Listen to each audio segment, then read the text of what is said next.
Leitura. Aos 7 e aos 40. João Anzanello Carrascosa. Alfaguara. Depressa. Eu ia correndo a vida. Aos 7 a gente é assim. Pula de um doce para um brinquedo. De um brinquedo para uma tristeza. Tudo rápido, no demorado da infância. O pai chegava. Olha o que eu trouxe para você. E abria a mão. Um punhado de balas chita. O mundo então era aquele sabor em minha boca. Eu concentrado em mastigar, querendo outra e mais outra, satisfeito de estar ali, fiel ao meu instante. Mas então a mãe lembrava. Você já fez a lição de casa? Deixe-me ver. Num salto eu mostrava minha letra miudinha no caderno. Ó, passei tudo a limpo aqui, ó. E nem ligava mais para a chita. Só queria ver se a tarefa estava correta e pedia para minha mãe conferir, enquanto tirava com o dedo o resto de bala grudada no dente. Meu irmão me chamava, vamos ver desenho, e ligava a TV. Nós dois, sentadinhos no tapete como índios, eu já esquecido do que não via, tomando cuidado por continuar lá, um olho na pantera cor-de-rosa, outro pela sala à caça de novidades. Um caminhão de carga passava lá fora. A gente sabia pelo barulho do motor. Saíamos correndo no empurra-empurra e, debruçados na janela, víamos o caminhão se arrastando, ruidoso. O silêncio logo vinha, devagarinho, até se chegar todo. E adiante, as casinhas de sempre. A gente ali gastando o olhar com a noite que descia do céu. O óleo quente chiava na cozinha. No ar, o cheiro de bife que a mamãe fritava. Eu voava para a cozinha, entregue inteiramente à minha fome. Cuidado, fique longe da frigideira. Assim era um dia, o outro também. Eu despertava, me enfiava no uniforme e no menino que me cabia. O café da manhã vinha a mim, e eu e meu irmão indo para a escola. O caminho, um sobe e desce que andava em nós. Na rua, pensávamos no encontro com os amigos no portão. No portão, já íamos rascunhando o que aprenderíamos na sala de aula. Na sala de aula, já recolhendo o tempo como uma corda para trazer o mais rápido o recreio, e nele viver pequenas alegrias. Eu queria crescer logo, trocar minha pele de criança por uma de homem.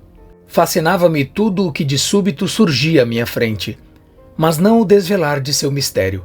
Por isso, quando a professora explicou que aquela flor igual a tantas no jardim das casas era uma monocotiledônia, foi um susto. Eu só sabia da flor no vaso da mãe depois que eu colhia e dava para ela. E aí um dia, outro susto, o relógio de pulso do pai. Ele retirou a tampa com uma pinça, eu e meu irmão de olho, fungando curiosidade, e nossa! Eis aquelas peças todas, pequeninas a brilhar, umas fabricando tic-tac, outras represadas no silêncio. Então, numa manhã, veio do Rio de Janeiro a tia Imaculada e com ela a prima Teresa que eu não conhecia. Chegamos da escola, a tia na cozinha ajudava a mãe a fazer o almoço. Oi, oi, beijo em mim, beijo em meu irmão. Ele já indo guardar a mochila, eu ali, e lá no quintal ela, Teresa menina. Vi feliz a novidade, mas em seguida desvi. Ia pegar a direção do quarto quando a tia disse, vai falar com a sua prima. E a mãe, deixa de ser bicho do mato. E aí eu fui meio resignado, meio à vontade. A Teresa estava lá, calada à sombra da mangueira. Tão calada que eu pensei, mesmo sem sermos íntimos, ela tá triste. Eu nem sabia ler a tristeza nas pessoas. Eu ainda errava no meu olhar. Mas aí eu me acerquei no máximo do meu quieto, como se dizendo, oi, eu tô aqui. Ela mirava o chão, sincera com as formigas. Ergueu a cabeça, sorriu. Na minha impaciência, eu ia correr com as palavras, oferecendo um assunto para nós. Mas estranhamente senti uma calmaria quase de sono. Olhei bem para ela para ver tudo nos detalhes. A cor dos olhos, o nariz arrebitado, a boca bonita, os dentes brancos clarinhos, tudo o que para mim era o jeito dela. E foi aí, de repente, que eu perdi toda a pressa do mundo. Devagar. O homem estacionou o carro no subsolo. Pegou a bolsa e o buquê de rosas que comprara de um vendedor no semáforo e subiu para o 8º andar. O dia de trabalho ficara para trás, anestesiado pelo esquecimento provisório. E quando ele saiu do elevador, deu com uma mulher à porta do apartamento, as mãos na cintura como se tivesse nascido ali só para esperá-lo. Certamente, ela vira pela janela o momento em que ele entrava com o carro na garagem do prédio. Ele estendeu o buquê e feliz com o sorriso que ela lhe abria. Flores? Para mim? Abraçou-a, convicto de que depois de atravessar um expediente turbulento, teria sua cota de paraíso.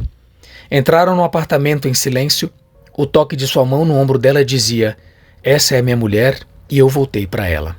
E enquanto a observava colocar as flores num vaso, abre parênteses, não eram monocotiledôneas, pensou, fecha parênteses.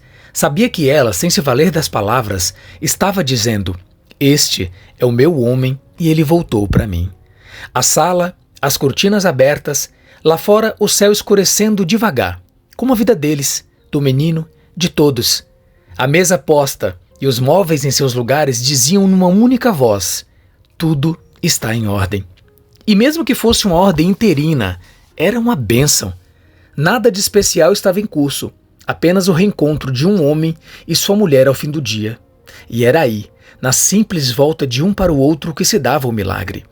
A mulher que acariciou os cabelos, como se a mecha que caía sobre a testa a impedisse de ver se o rosto flutuante em sua memória coincidia com o de seu marido atual diante dela. Ele se manteve quieto, entregue ao seu pejo, mas seguro de que aquele afago buscava recongraçá-lo para ela. O mundo durante o dia desfigurava-o, e à noite, por meio daquelas mãos, ele se refazia. E o menino? Perguntou. Já está dormindo, ela respondeu. Estava muito cansado. Jogou futebol hoje na escola. Mas está tudo bem? Sim, está tudo bem. Quer uma cerveja? Não, obrigado. E então fez um comentário sobre o trânsito, ao qual ela emendou um episódio familiar, outra arte do garoto. E de fatos em fatos mínimos, conversaram alguns minutos até que ela disse: vai tomar seu banho. Ele aqueceu com a cabeça, atirou os sapatos, já vou. Passou pelo quarto do filho e ficou a observá-lo dormindo.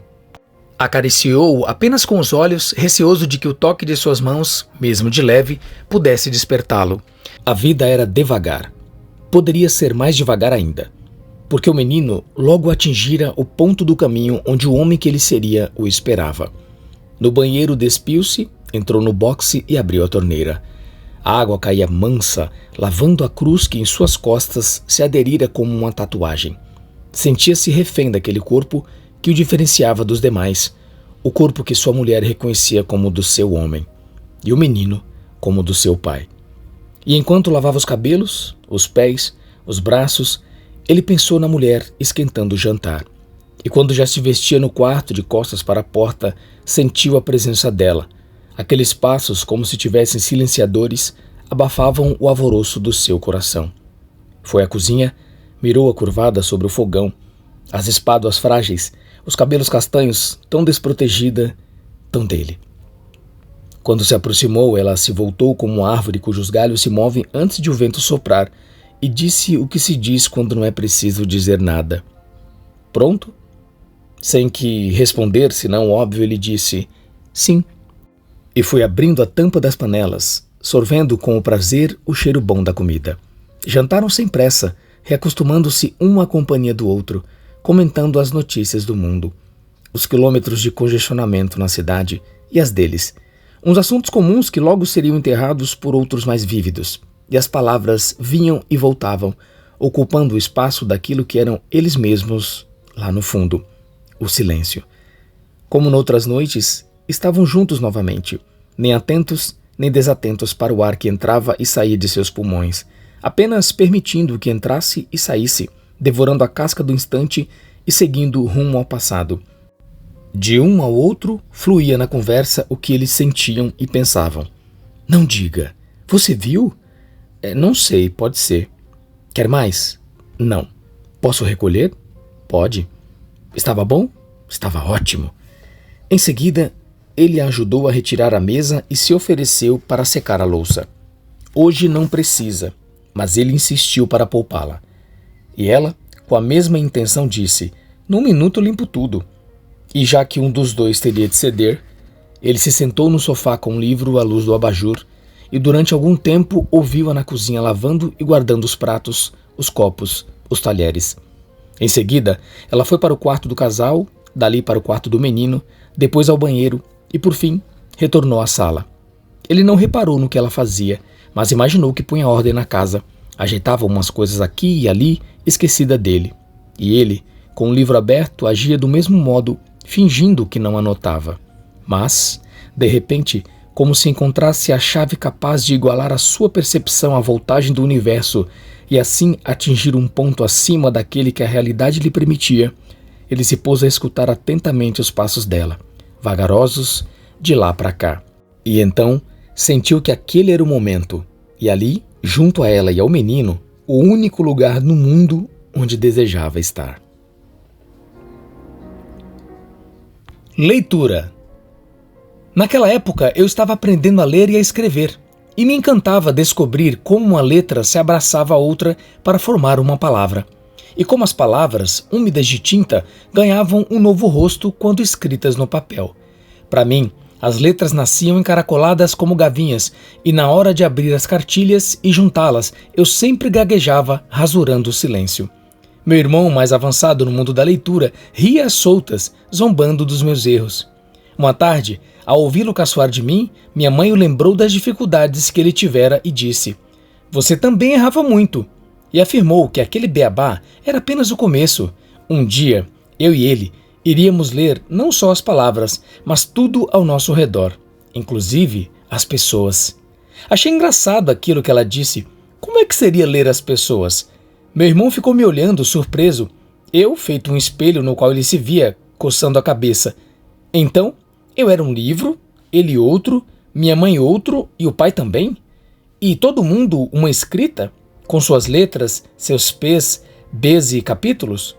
Éramos para ser folheados, lidos e relidos? Vendo-nos atônitos, ela moveu os braços como se espantasse galinhas e disse: "Logo, vocês vão crescer e entender." E enquanto crescíamos, quase sem perceber, eu e meu irmão jogávamos futebol no quintal de casa.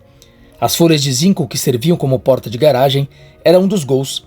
A parede da edícula entre duas portas, o outro. Cada um de nós era seu próprio time. Tinha de driblar o adversário, cruzar para si mesmo, fazer o gol, defender-se.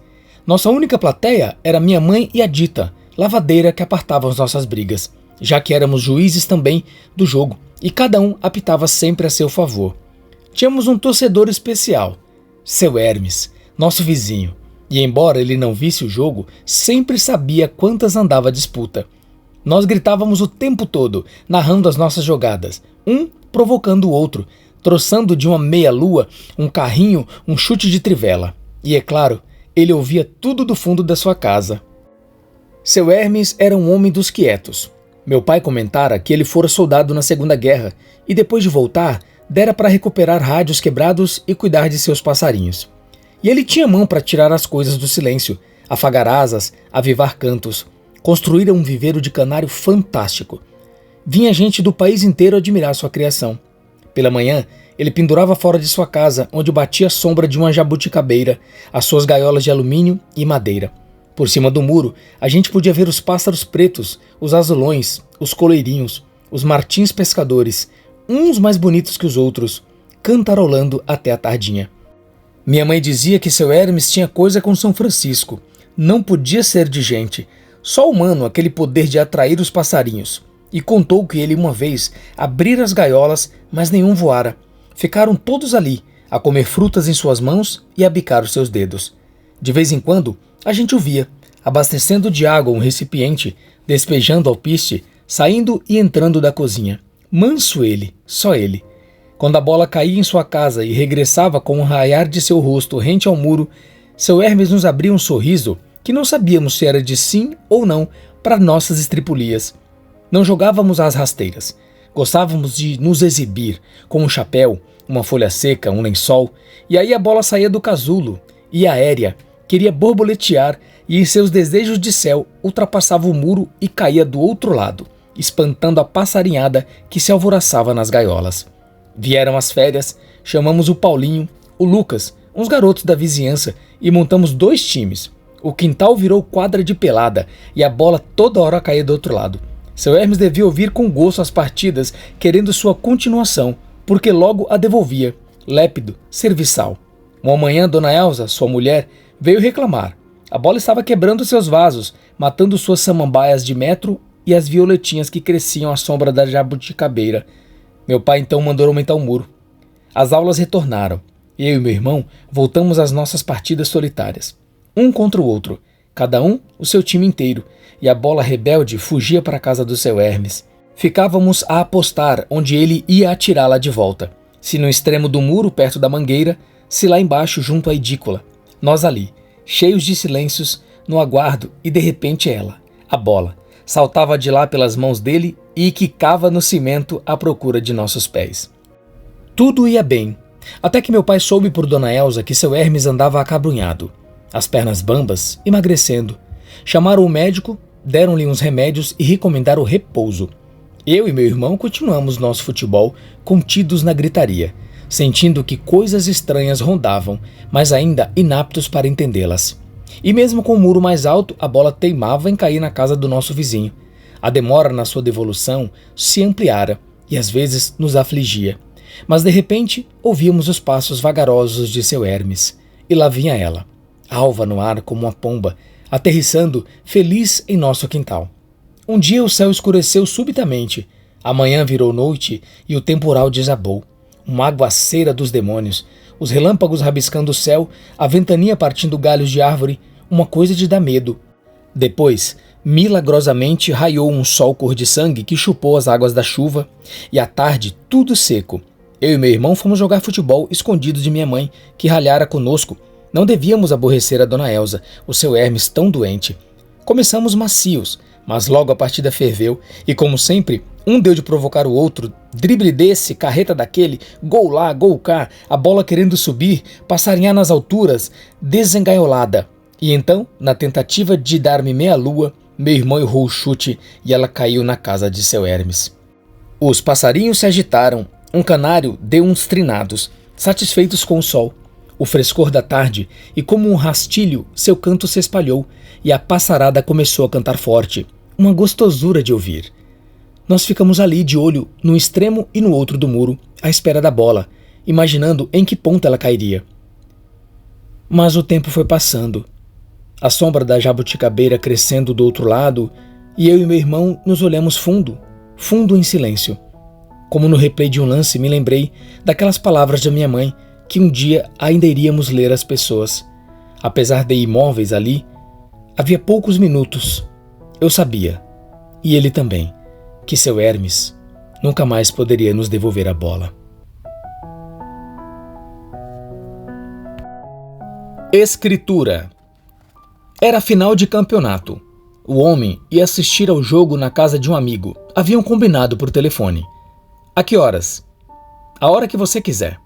Levo cerveja? Não, não precisa. Estavam ambos felizes com o reencontro. Há tempos não se viam. E era ideal ele ir direto do trabalho para lá. Assim, a mulher ficaria tranquila no apartamento com o menino e ele não perturbaria o sono dos dois com seus gritos de torcedor. Aquela noite, o seu time poderia se tornar campeão. E mesmo sendo quem era, um homem contido, não havia como represar diante de tal perspectiva a alegria prestes a inundar a sua vida. Era uma noite de decisão, como se diz, embora todas as noites e dias o fossem, ainda que não de igual consequência, a ecoar dali em diante o seu bem ou o seu mal.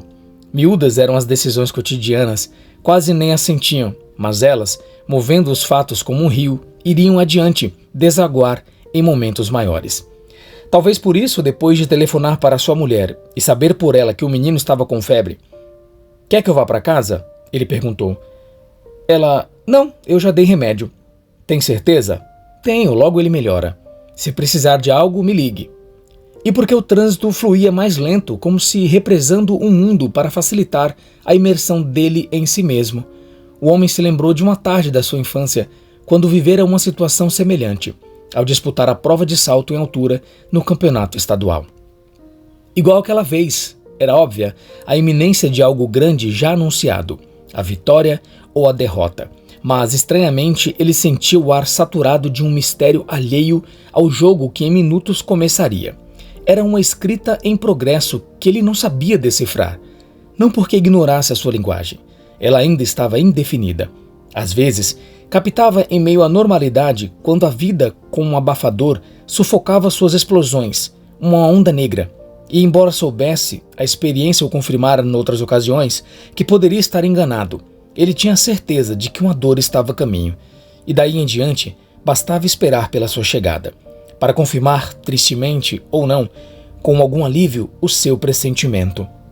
Mas como às vezes eram lindos aos entardeceres no verão, e por isso mesmo quase insuportáveis, obrigando-o a se esquecer deles ou banalizá-los, ao comentar com alguém a sua beleza, deixando que o verniz da palavra rasurasse sua visão. Também era uma ordem de defesa instintiva que seu presságio descesse ao segundo plano e ao primeiro acendesse uma sensação de bem-aventurança, porque apesar de tudo estava em vias de vivenciar um fato raro. Vencido o tráfego, ele chega à casa do amigo quando a noite já era sólida, e ainda que não só suas feições, mas todo o seu corpo revelassem a euforia típica de um final de campeonato, o desejo e o medo fundidos. Seu espírito vagava pelo passado, tanto que ao lado do amigo e de conhecidos que ali estavam, torcedores do Corinthians conversando diante da TV, copo de cerveja na mão, ele se lembrou do irmão e de alguns amigos da infância com quem jogava futebol no quintal de casa. E também de um velho vizinho que nunca reclamava quando a bola ultrapassava o muro e estressava do outro lado seus passarinhos na gaiola. Logo, a partida começou e as lembranças egressas do nada inesperadamente se aquietaram. O homem, idêntico a todos ali, se viu sugado pelo jogo, e como aconteceram uns dribles bonitos e umas chances de gol para o seu time, ele sentiu um discreto contentamento e a vontade era que crescesse, até se transformar finalmente na alegria do título conquistado. Apreciava estar ali, alheio a tudo, a consciência presa naquele agora que, para ser mais prazeroso, não dependia dele, mas do que corriam no campo, e nada podia fazer senão incentivá-los com gestos e palavras, embora, claro, não o escutassem. Quando de repente seu celular tocou, e antes mesmo de atender ele sabia, era a mulher, e com ela veio a notícia. A febre não cedera, o menino queimava. Melhor levá-lo ao pronto-socorro, ela disse. E como ele nunca a vira se alarmar, julgou que o filho de fato precisava de cuidados e contra a vontade, porque até então a temperatura da partida também subia. Mas nesse caso era positiva e esperada. Ele disse: "Estou indo para casa." E ela: "Tem certeza? Eu posso ir sozinha ao hospital." E ele: "Não, eu passo aí, vamos juntos." E ela: "Você quem sabe." E ele: "O trânsito já deve ter diminuído." E ela: "Então não demore, até já." O homem avisou o amigo que dele se compadeceu, embora só na superfície. Puxa, que pena. Como os demais estavam imantados ao fragor da partida, mas acompanhando-o até a porta, tentou animá-lo. "Não há de ser nada." E ele: "Também acho." E o amigo: "Se precisar de algo, me ligue."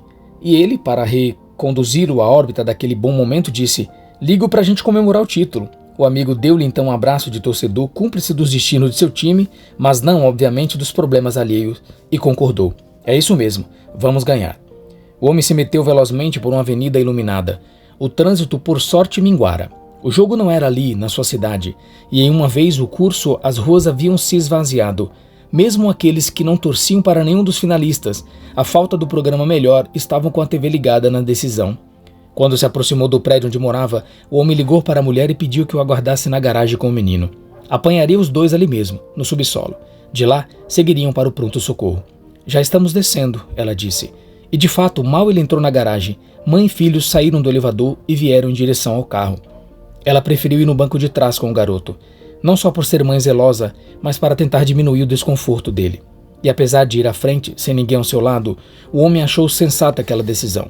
Lá atrás, ela tomava a temperatura do filho com o dorso da mão e sussurrava-lhe umas carícias. Reparou quando os dois se ajeitaram no banco e depois pelo retrovisor que o menino parecia realmente doente.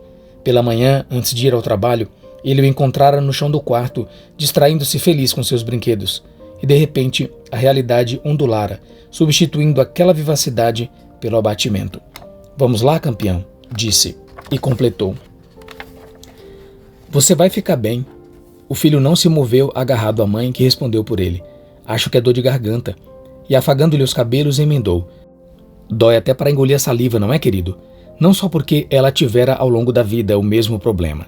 Inevitavelmente ele o herdara, mas talvez por acreditar que, falando da dor do filho, a trouxesse para si e nele a reduzisse. Seguiram em silêncio até o hospital. No percurso, o homem observava de relance mãe e filho unidos no escuro, formando um único corpo, e em simultâneo procurava sinais que pudessem expressar o andamento do jogo.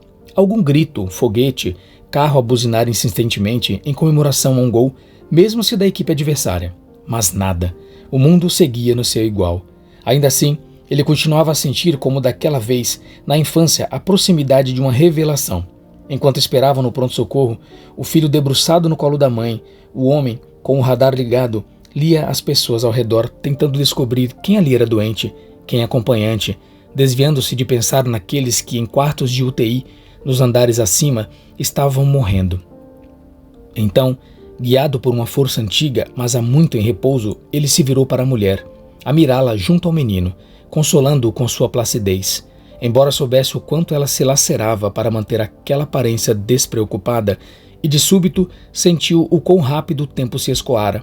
Para eles, ainda ontem, um casal jovem, os dois envelheciam velozmente, mesmo se imperceptível aos olhos diários, e ao que antes ao homem figurava normal, o lento da vida, ganhava agora uma estranha urgência.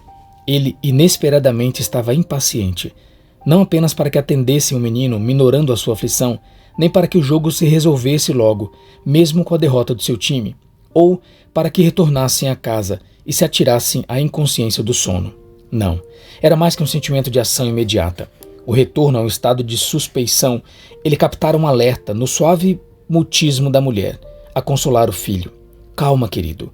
E por um instante sentiu que ele, pai, era apenas um apêndice, uma sobra naquela cena. Mas tal sensação se recolheu inteira com a voz do médico que a sala de espera chamou pelo menino. E nesse preciso momento, espocaram seguidas saraivadas de foguetes, indício de que havia sido um gol. O segundo tempo, calculou, olhando o relógio de pulso, sempre aquele misterioso mecanismo, já devia estar pela metade, em breve a partida terminaria. No consultório, enquanto assistia ao médico fazer o exame, observava a mulher explicando com desprendimento o que, na opinião dela, incomodava o filho, e se lembrou daquelas noites em que chegar em casa para estar com ela e o menino era tudo o que desejava. Sim, o garoto precisava de cuidados, o médico disse. Haviam agido bem, trazendo-o ali, e estendeu a receita, um anti-inflamatório. Bastava comprá-lo e seguir as orientações. Amanhã ele estará melhor. O homem foi até o estacionamento e de lá passou à porta do pronto-socorro, onde a mulher e o filho o esperavam, e ambos novamente se acomodaram atrás no carro. Seguiram para casa. O silêncio sangrava entre eles, feito uma ferida. O menino, entregue, cabeceava de sono no colo da mãe. Quando se aproximavam da farmácia, uma longa explosão de fogos de artifício rasgou a quietude da noite. O homem voltou a pensar naquele vizinho, a devolver a bola que ele e o irmão jogavam sem querer do outro lado. Sabia. Era uma certeza visceral que o seu time havia ganho o campeonato. E sabia também, mirando pelo retrovisor o vulto único no banco de trás, que uma perda, lá adiante, o esperava. Nunca mais. Meu pai ficava o dia inteiro ausente trabalhando. Viajava muito. Às vezes passava dias fora de casa. Aparecia lá pelas 8 da noite, cansado, sujo, mas sorrindo. Quase sempre chegava fedendo a suor. Tinha que descarregar mercadoria pesada. Eu e meu irmão gostávamos de nos sentar ao seu lado, enquanto minha mãe servia o jantar. Ela esquentava a comida em banho-maria e ele ia comendo pão com azeite, perguntando pra gente como estávamos indo na escola.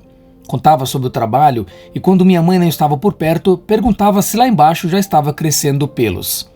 Depois que comia, sentava-se ao lado da minha mãe no sofá. A gente ficava até às 9 horas, ligados na TV e na prosa deles. Mais estudantes haviam desaparecidos. Era um falso milagre econômico. Um homem tinha mesmo chegado à Lua. Era bom ver que os dois se queriam, nós ali juntos. Uma família. Assim, eu queria que fosse sempre.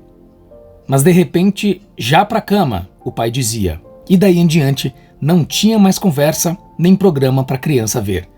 Numa manhã de sol, aconteceu comigo e com ele uma dessas coisas que não fala nunca mais. Mesmo depois de muitos anos, aquilo fica em segredo. Eu estava de férias, jogando bola com meu irmão no quintal, quando ouvimos ele chamar. Falou se a gente não queria ir com ele trabalhar, já que não estávamos fazendo nada mesmo e ia ser rápido. Eu logo pensei que minha mãe devia ter falado que passávamos o dia inteiro desarrumando a casa e que nossas férias era o tormento dela e, portanto, que carregasse a gente com ele. Meu irmão disse que ia ajudar o tio Zézio a consertar o telhado lá da casa dele. Eu falei, eu vou. Gostava de sair com meu pai. Ele ficava o tempo todo entrando e saindo de armazéns. Subimos na perua Kombi e meu pai gritou: "Vamos voltar pro almoço." Minha mãe abanou a mão, sabia que ele prometia, mas nunca chegava na hora. Deu a partida e falou que íamos no armazém. Não demoraríamos nada. Falou que minha mãe dizia que eu estava muito quieto, saía aos sábados sozinho, não me juntava aos amigos. Então perguntou se eu tinha brigado com algum deles, se alguém tinha zombado de mim, e por isso eu me isolara. Engoli em seco. Eu gostava de falar besteiras com meu pai. Ouvir o jogo do Corinthians com a orelha pregada no rádio, gritar filho da puta quando alguém da zaga furava ou quando um atacante perdia o gol, e aqueles assuntos me incomodavam. Meio gaguejando, eu disse que não. Eu gostava mesmo de andar sozinho pelas ruas e às vezes me encontrava com o Paulinho, o Lucas. Aí a gente ia tomar uma Coca-Cola no bar do ponto. Ele podia perguntar pro seu Mané, que era conhecido dele. Meu pai sorriu satisfeito, seus olhos faiscaram, e ele tornou a dizer que se fosse qualquer problema com um amigo, eu podia contar. O sol das 11 da manhã batia no vidro da Kombi. Passamos pela igreja matriz, pela sorveteria na rua 15, e quando chegou numa esquina, meu pai estacionou. "Vamos lá," ele disse, "em meia hora a gente resolve o negócio." Desceu, abriu a porta de trás, remexeu numas mercadorias que estavam ali espalhadas, pegou a bolsa e fechou a porta. Era um secos e molhados muito velho, com largas portas de madeira. Um casarão escuro e na hora eu gostei porque era meio estranho. A gente entrou e todo mundo assinou pro meu pai. Os homens o cumprimentaram com abraços fortes e tapa nas costas que estrondavam. Meu pai pediu um guaraná para mim e um caracu para ele. Eu peguei o guaraná e fui circular pelo armazém. Tinha um monte de coisas de que eu gostava. Mastigar amendoim cru, cuspir arroz fazendo pontaria, mexer nas ferramentas e nos chapéus. Os homens estavam tratando de negócios e eu fiquei longe para não atrapalhar. Já tinha ido com meu pai a muitos lugares e sabia que quando ele queria falar de negócio, não gostava que eu ficasse por perto pedindo isso ou aquilo. Os secos e molhados era um mundo enorme. Eu me perdi lá dentro. Gostei de circular de um canto a outro, mas já tinha quebrado um vaso, roubado um punhado de quirela para dar às pombas, tinha lido os rótulos de uma porção de produtos e a conversa não terminava. Percebi que as vozes se alteravam e escutei a do meu pai apertada, mais baixa que as outras. Não sei porquê, em vez de ver o que estava acontecendo, me escondi atrás das prateleiras e tentei ouvir o que eles diziam.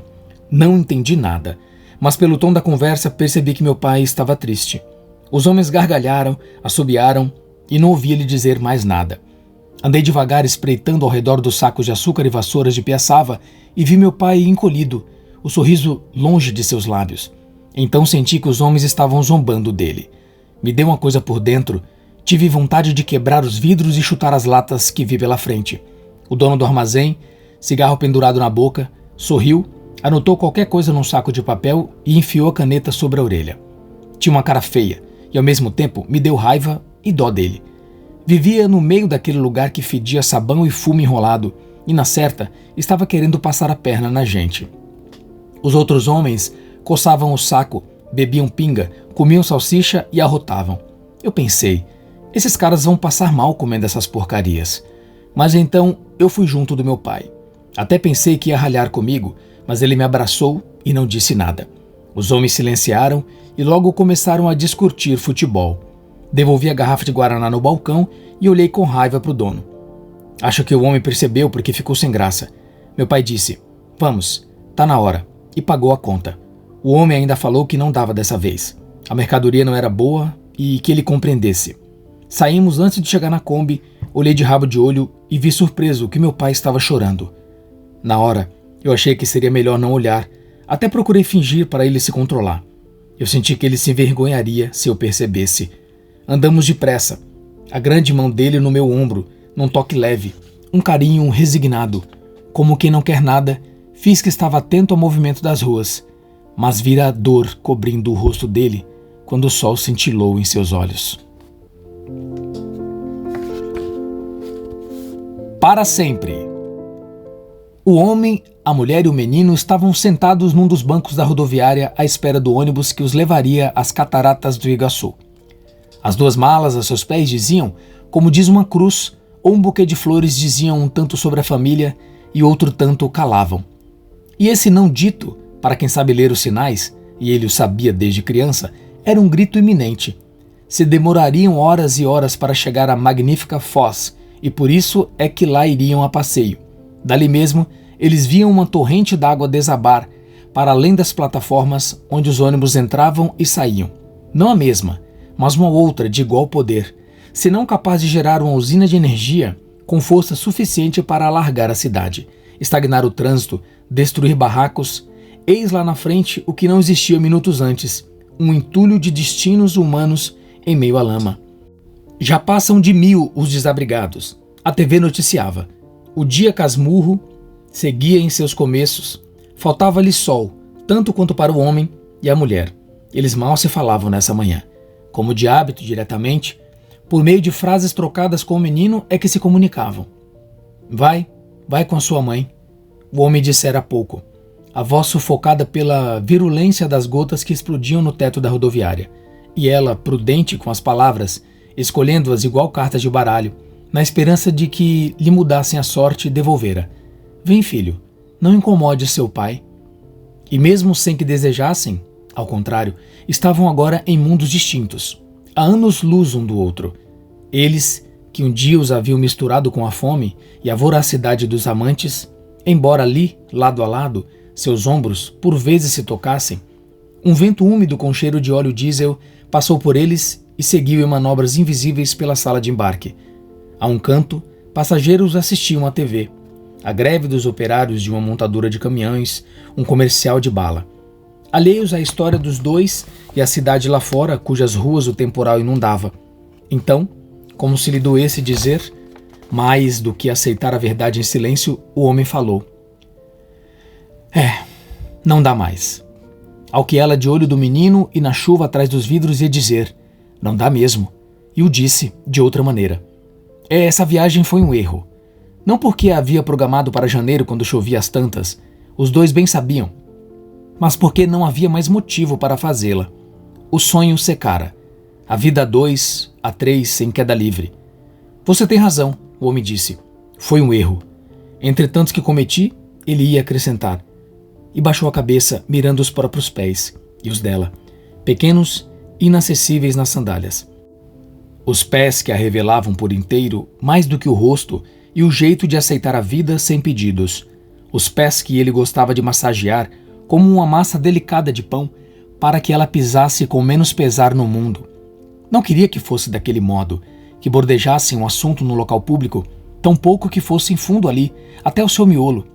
Mas a certeza há tempos o habitava, e não havia o que fazer contra a brutalidade do real. O que acontece, ele acreditava, é só o que de fato tem de acontecer. No emaranhado das possibilidades, apenas uma é inevitável. Assim também fora com o menino, que ali brincava apoiado nos joelhos da mãe. Para chegar lá, ele superara as outras, todas combinações do acaso que o excluíam, e viera dar na única que o resultava, filho desse pai e dessa mulher, que agora, juntos, contemplavam a tempestade. Devíamos ter cancelado a viagem, ela disse. Em retomada, teria sido melhor, e acariciou os cabelos do menino, represando a muito custo uma outra enchente que em seus olhos se anunciava. Você sempre quis ir lá? Ele disse, para ver a cachoeira, e continuou com as mãos entre as pernas, fazer compras, e concluiu sem encará-la. E, justo agora, é uma pena. Ela ergueu o menino, puxou para si e disse, é uma pena mesmo. O homem tentou se manter fixo na normalidade, mas o desalento acentuava os traços em seu semblante. Retirou os bilhetes do bolso e conferiu o horário. O ônibus estava atrasado. Não sei como fomos chegar a esse ponto, ela prosseguiu. Nem eu, ele disse. Mas chegamos. Ela balançou a cabeça. Achei que a gente ainda ia se entender. E enlaçou o menino, como se esse seu gesto pudesse reter a dor do fim, que ela vinha há tempo sentindo aos poucos, mas que aquela hora vazava impetuosamente. Eu também achei, mas não tem jeito mesmo. Não tem. Ela suspirou. Queria tanto que desse certo. Deu até aqui. 10 anos. Não é pouco. Então os dois, atraídos como se pela última vez, para um único e mesmo ponto, observaram simultaneamente o menino, fruto e ferida de seu passado. Reconheciam o que era de cada um nele já manifesto, e imaginavam virtudes e defeitos que talvez o futuro não comprovasse. Mas, sem saber o que acontecia com eles, embora sentisse um peso entre o pai e a mãe, o menino, içado ao presente, inquieto, o brinquedo, sem serventia na mão, perguntou: "Por que o ônibus está demorando?" E a mãe, julgando incompreensível para ele a resposta que daria: "Porque a vida é assim. O ônibus já está chegando, filho." E como se as palavras dela coincidissem, ao menos naquele instante, com a escrita das horas, um ônibus de súbito irrompeu a branca camada d'água e veio estacionar morosamente junto à plataforma onde eles esperavam. O motorista desceu e uns passageiros começaram a se descolar até lá, arrastando as malas. "E como vai ser?" o homem perguntou, descendo o assunto para o degrau das coisas práticas.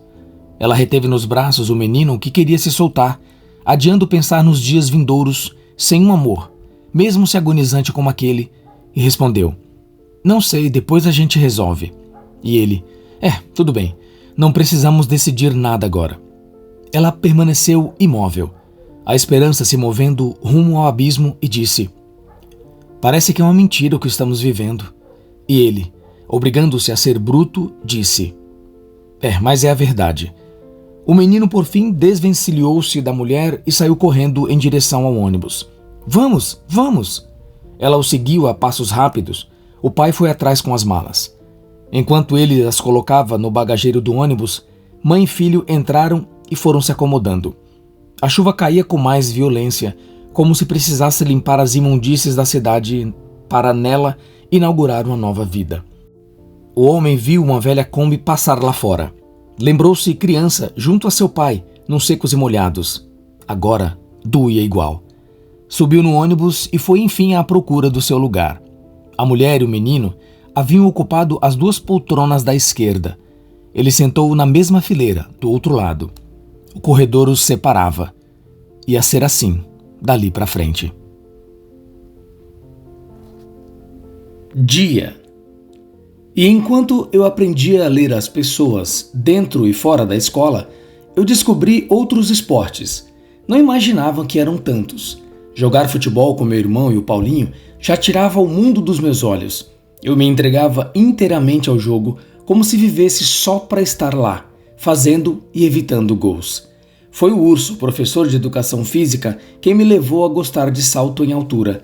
Ninguém acreditava que eu, pequeno, conseguiria saltar mais que os meninos maiores. Mas era verdade. Eu despegava fácil do chão, erguia a perna esquerda como um elástico e lançava o corpo sobre o sarrafo no estilo tesoura, sem medo de me machucar ou cair na caixa de areia.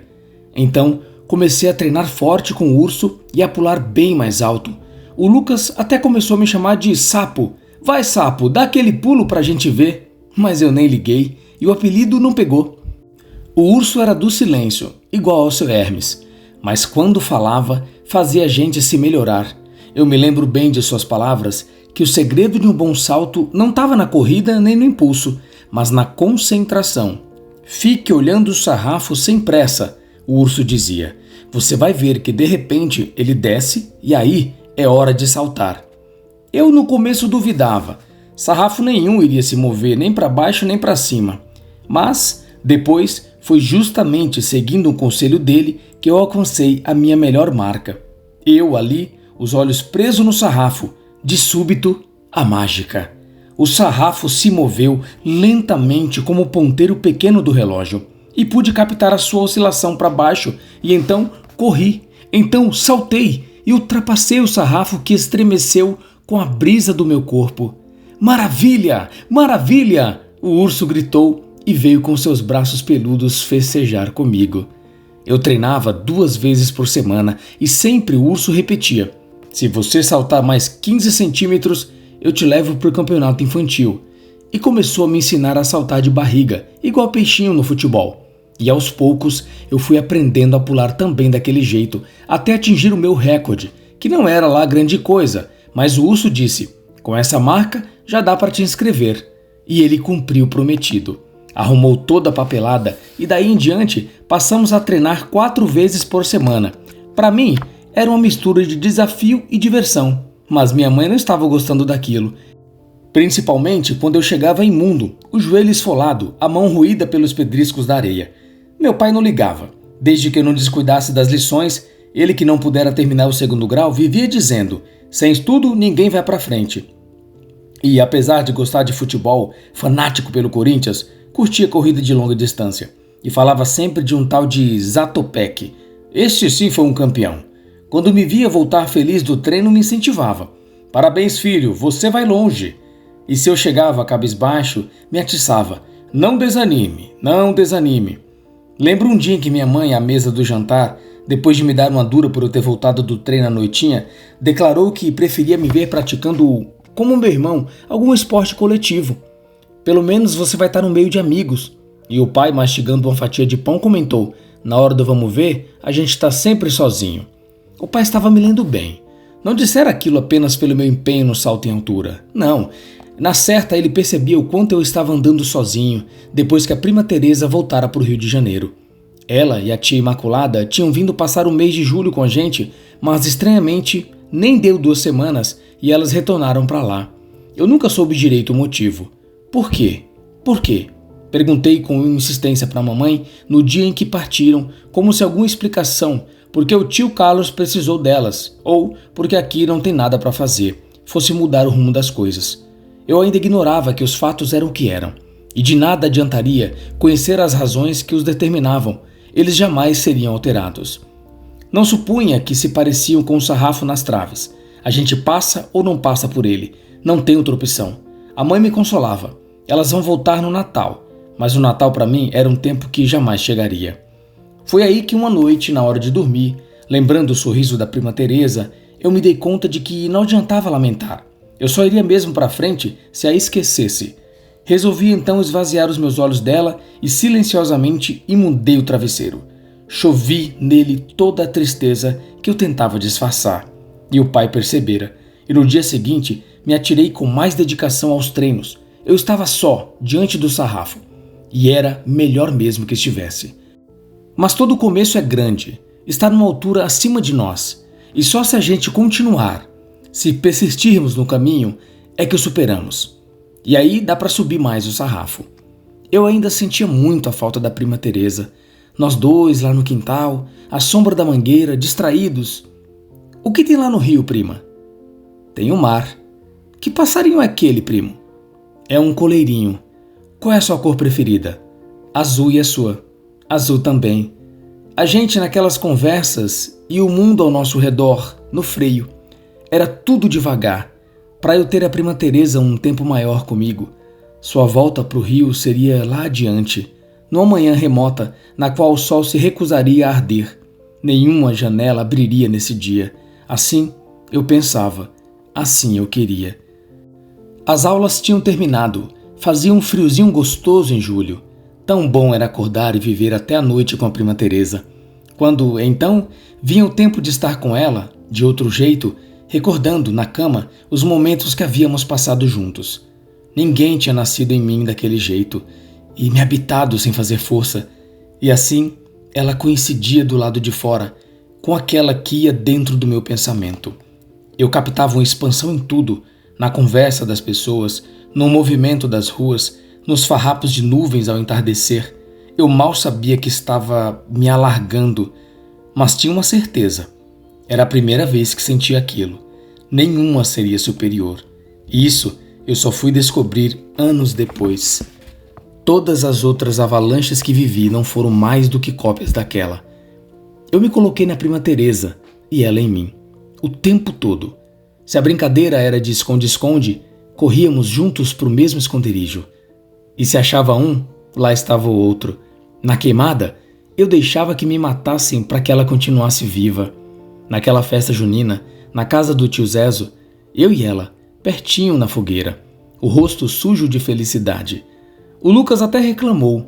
Várias vezes quis empinar pipa e eu, nada. Então eu vou sozinho, eu não te chamo mais. Meu irmão e o Paulinho, vamos pegar vagalume? E eu, não, vou ficar por aqui. E ficava, eu e ela na soleira da porta, vendo o mundo na mesma tela, igualzinho num filme.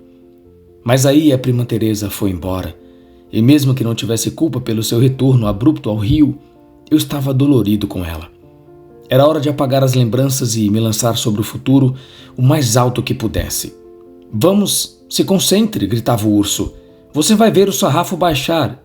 E assim, colocando o sarrafo nos meus olhos, no lugar da prima Teresa, eu fui melhorando a cada dia a minha impulsão no salto em altura.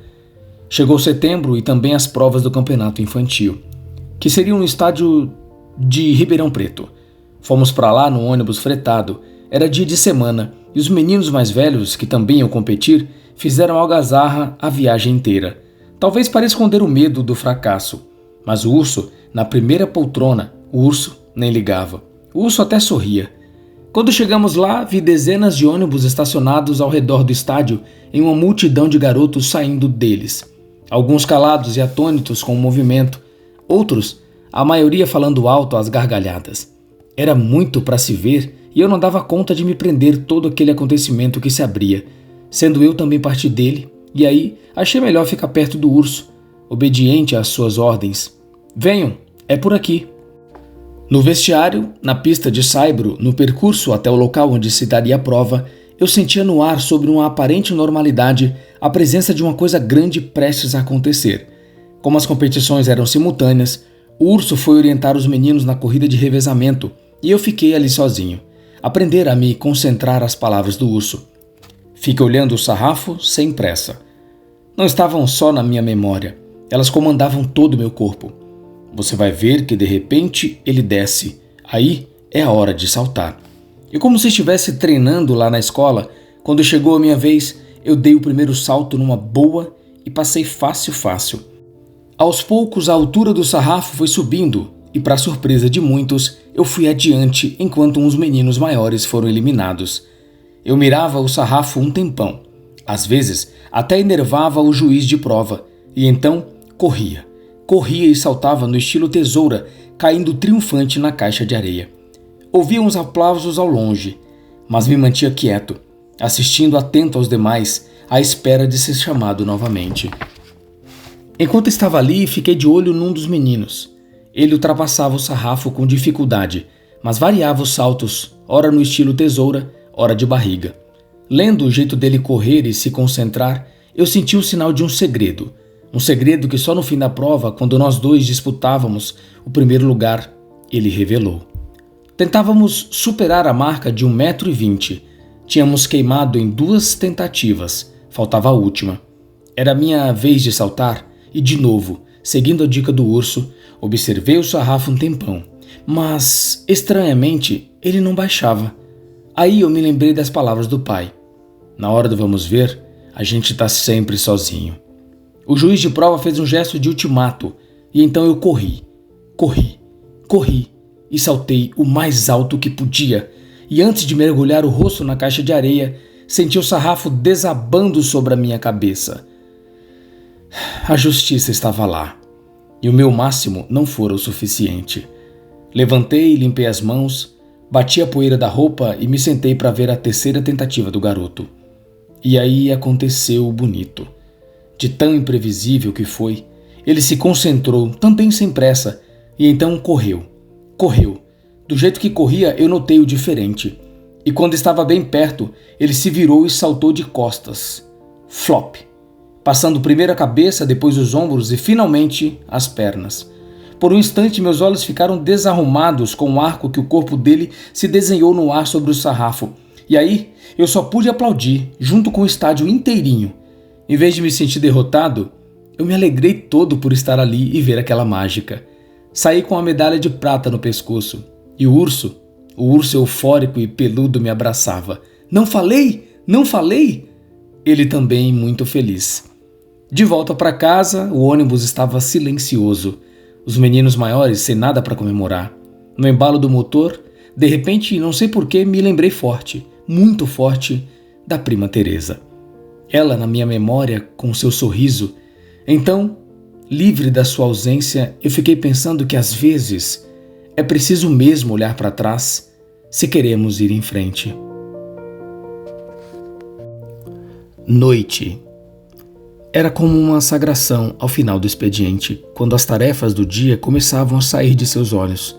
O rosto do menino, que tanto se assemelhava ao seu próprio, a cor dos cabelos, o contorno do queixo, entrava incisivo em sua memória, e não havia imagem que mais desejasse, senão essa mesma, viva, saltando da zona escura das lembranças para a realidade, quando os dois se encontravam nos fins de semana. Era esse o tempo que tinham um para o outro. E então, o mundo alternava a sua chave. E aí, num gesto simples, mas que movia seus sentimentos de lugar, ele ligava para o filho. Amava ouvir a voz do menino, mesmo nas noites em que, à beira do sono, ele mal respondia às suas perguntas. Você está bem? Já tomou banho? Como foi o seu dia? E a sua mãe? Acostumara-se a tê-lo tão pouco depois da separação, que bastava um telefonema como migalha a um faminto para calar em sua alma a dor da ausência. Naquela tarde, sem saber se foi a impertinência do sol que ainda vigorava, espalhando seus raios rubros pelo céu e convidando aos encontros, ou uma insuportável vontade de transgredir o relógio de ponto, ele decidiu não ligar para o menino, mas ir até lá para vê-lo. Dirigiu impetuosamente, queria chegar logo e ia fazendo os cálculos. Se o trânsito continuasse a fluir bem, pegaria-o ainda acordado. E assim foi. O mar de carros se abriu para ele como se o universo, em geral contrário, laborasse dessa vez a seu favor. Uma hora depois, estava lá.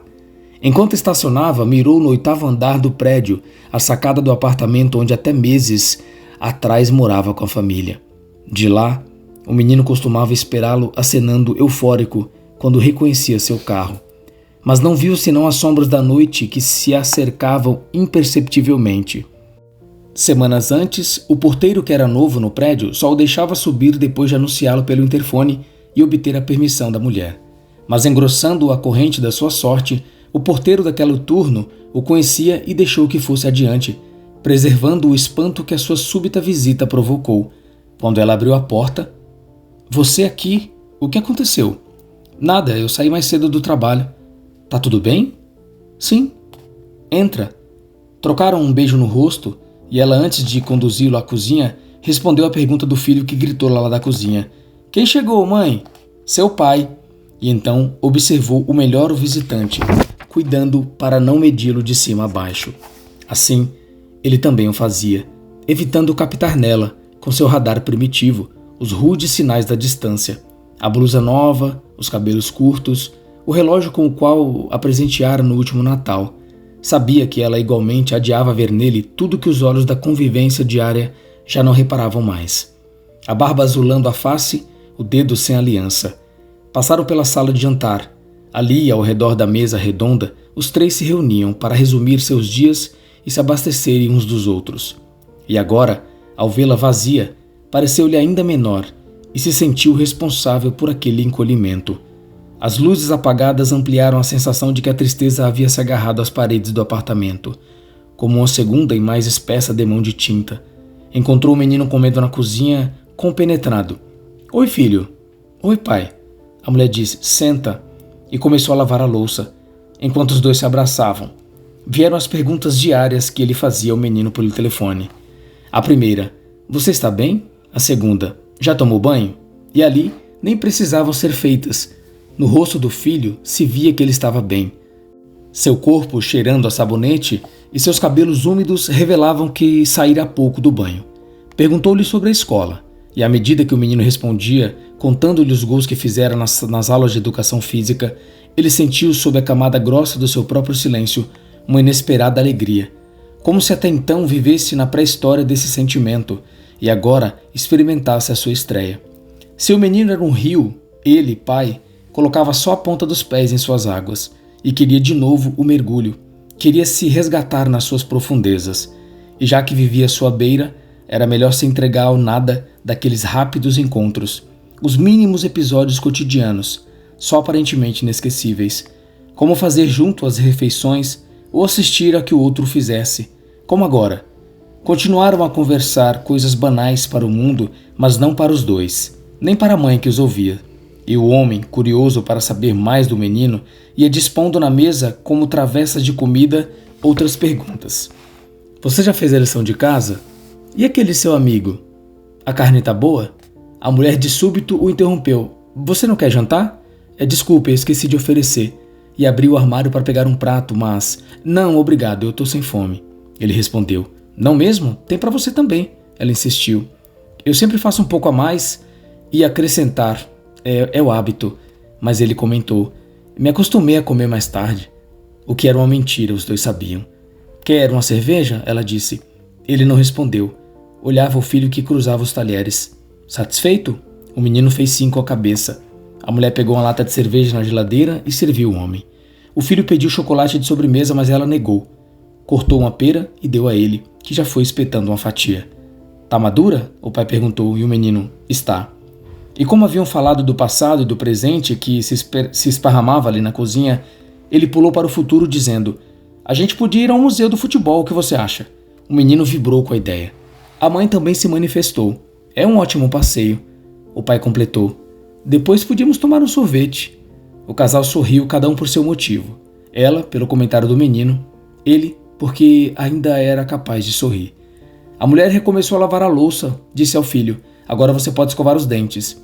E ele, obediente, saltou do banquinho e foi para o banheiro. Os dois ficaram a sós. O homem bebeu outro gole de cerveja e perguntou: como vão as coisas? Ela respondeu: indo. O que para ele soou como uma mágoa, embora fosse apenas a constatação de que a vida era uma ordem. E com você? Ela perguntou. Também, ele disse. Da mesma forma, nessa resposta, não havia queixa, apenas a certeza de que o mundo prosseguia nele.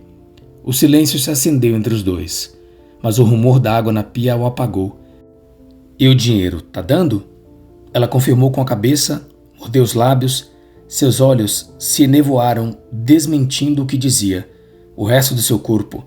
Isso é o de menos. Quer mais uma cerveja? Perguntou. Não, obrigado. A noite progredia lá fora. Ele foi até a área de serviço. Viu no varal um short e uma camiseta do menino. E toalha de banho. Umas calcinhas dela já batidas. O fio do varal estava estragado, comentou. Já comprei outro, ela disse. Só falta trocar. Se quiser eu troco para você. Não, não precisa. Eu vou pedir pro zelador. Ele pegou o pano de prata e começou a enxugar a louça. Deixa, não precisa, ela disse. Não me custa, ele disse. Você quem sabe. Ela foi guardando nos armários o que ele secava. Pratos, copos e talheres iam passando de uma mão a outra, que se evitavam, mas por vezes se roçavam. E o menino? Ele tá bem, sente muito sua falta. O homem ia dizer, e eu a dele. E se fosse ao fundo de si, completaria e também a sua. O menino de pijama reapareceu na cozinha. Tô pronto. O pai e a mãe o mediram. Cada um via nele um pouco de si. Um pouco do que havia sido e do que jamais seriam. Vou pôr você para dormir, o pai disse. O menino deu um beijo na mãe e seguiu para o quarto. O apartamento estava imerso na escuridão. E ao cruzar o corredor, o homem sentiu novamente que a tristeza havia se depositado ali. Sombra mais espessa que a noite. O filho se acomodou num canto da cama. O braço a roçar a parede, deixando espaço para o pai também se deitar. Ele tirou os sapatos e ocupou seu lugar. Ficaram vendo TV. A mulher ouvia a risada dos dois, assistiam Simpsons, e por um instante pareceu-lhe que a família seguia unida, sob o mesmo teto. Depois, pai e filho silenciaram, os corpos em linha, as pernas esticadas, os cotovelos a se tocar levemente, fingindo ambos interesse pelo programa na TV, quando em verdade estavam atentos à força viva um do outro, aos movimentos do abdômen subindo e descendo com as marés da respiração. Logo o sono envolveu o menino. O pai permaneceu ao seu lado alguns minutos mais, ficando à raiz de seus sentimentos. Depois ergueu-se cuidadosamente para não despertá-lo, cobriu-o com um lençol e deu-lhe um beijo. A mulher o esperava no corredor. Acompanhou-o até a porta. Está precisando de algo? Ele perguntou. Não, ela respondeu. Dia 1º eu deposito. Eu sei, você sempre deposita. Fez um gesto com a cabeça. O elevador chegou. Ele a abraçou quase sem tocá-la, evitando despertar a antiga febre que os unira. Tchau, ele disse. Tchau, ela disse. O elevador desceu devagar, alheio. A outra noite que dentro dele ia se empoçando. Lá fora, o homem mirou o 8º andar do prédio, notou a sacada vazia e, ao fundo, a única luz acesa do apartamento. Deu a partida no carro e saiu vagarosamente, sem olhar para trás.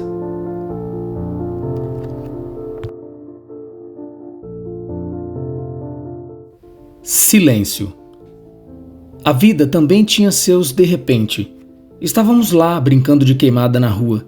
Todas as crianças e a mãe do Paulinho aparecia. Vem tomar banho. Ou a irmã do Lucas. Tá na hora do jantar.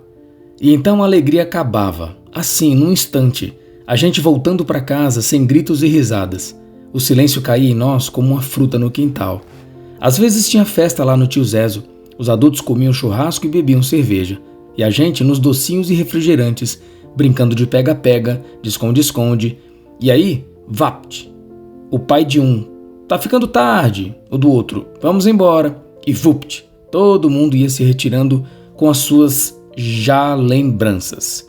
Num sábado, teve aquele de repente especial. Um pai, em vez de pegar a Kombi, saiu a pé. Vou dar um giro, disse para a mãe. E ela, você não vai chamar os meninos? Ele nem ouviu, mas eu sim. E saí correndo, meu irmão na minha rabeira, e demos com a rua vazia. O pai tinha desaparecido. Nem viramos as costas, ele reapareceu, apressado. Tinha ido à casa do seu Hermes e voltara para nos chamar. Venham ver. Eram os filhotes do canarinho. Estão quebrando os ovos. Foi um alumbramento. 1 não, 2, 3. Os canários feinhos, o laranja pálido de suas penas e aquele piado de espanto. Eles lá com ar de graça, cutucando a vida. O pai, vai chamar sua mãe. Ela também merecia assistir e os canarinhos desajeitados estreando aquele nosso ver. Mas o voo ia demorar para se erguer neles. Aí veio outro de repente, um novo amigo, o Bolão. Era recreio, eu tinha trocado umas figurinhas com o Lucas, estava ali admirando elas, uma a uma, no meio das repetidas, a imaginação colando-as na página do meu álbum, quando ele surgiu e perguntou assim, quer jogar bafo? E foi se sentando no chão imundo para o meu assombro. Eu que tomava todo o cuidado para não amarrotar o uniforme. E não era pela mãe que ele reclamava da roupa suja, nem pela Dita, que de fato era quem lavava. Não, era por mim mesmo. Eu era zeloso demais. E aquele garoto lá, o bolso da camisa estufado de figurinhas, à espera repetindo, quer jogar? Eu precisava desaprender um pouco de mim, e então respondi, quero. Num segundo, o Bolão me rapelou tudo. Foi tão rápido, eu nem sabia o que fazer depois. De mãos vazias, olhava as outras crianças no pátio e só via sombras. Eu estava no meu dentro, medindo o tamanho da minha tristeza. Aí, quando eu ia odiar aquele garoto, ele me estendeu um maço de figurinhas, mais gordo com o acréscimo das minhas e disse, pega, é pra você. Um gesto piedoso, e eu me neguei a aceitar, mas o Bolão repetiu, pega, e emendou, tenho mais lá em casa, e as enfiou no meu bolso. Fiquei imóvel, soletrando o seu sorriso, e ao invés de mentira, achei sinceridade nele. O Bolão, eu descobri, ele era pelos outros, nem ligava para ter as coisas. Apontou a quadra, onde os meninos corriam, falou, vamos brincar de pique, e foi me puxando pelo braço.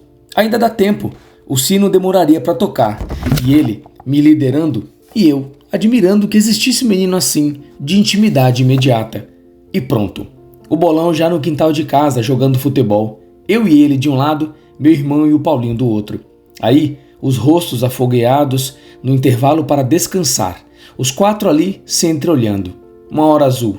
Então, o Bolão abriu a torneira na qual a mangueira estava engatada e acalmou a sede, bebendo no bico a água geladinha. Dava inveja não estar nessa cena.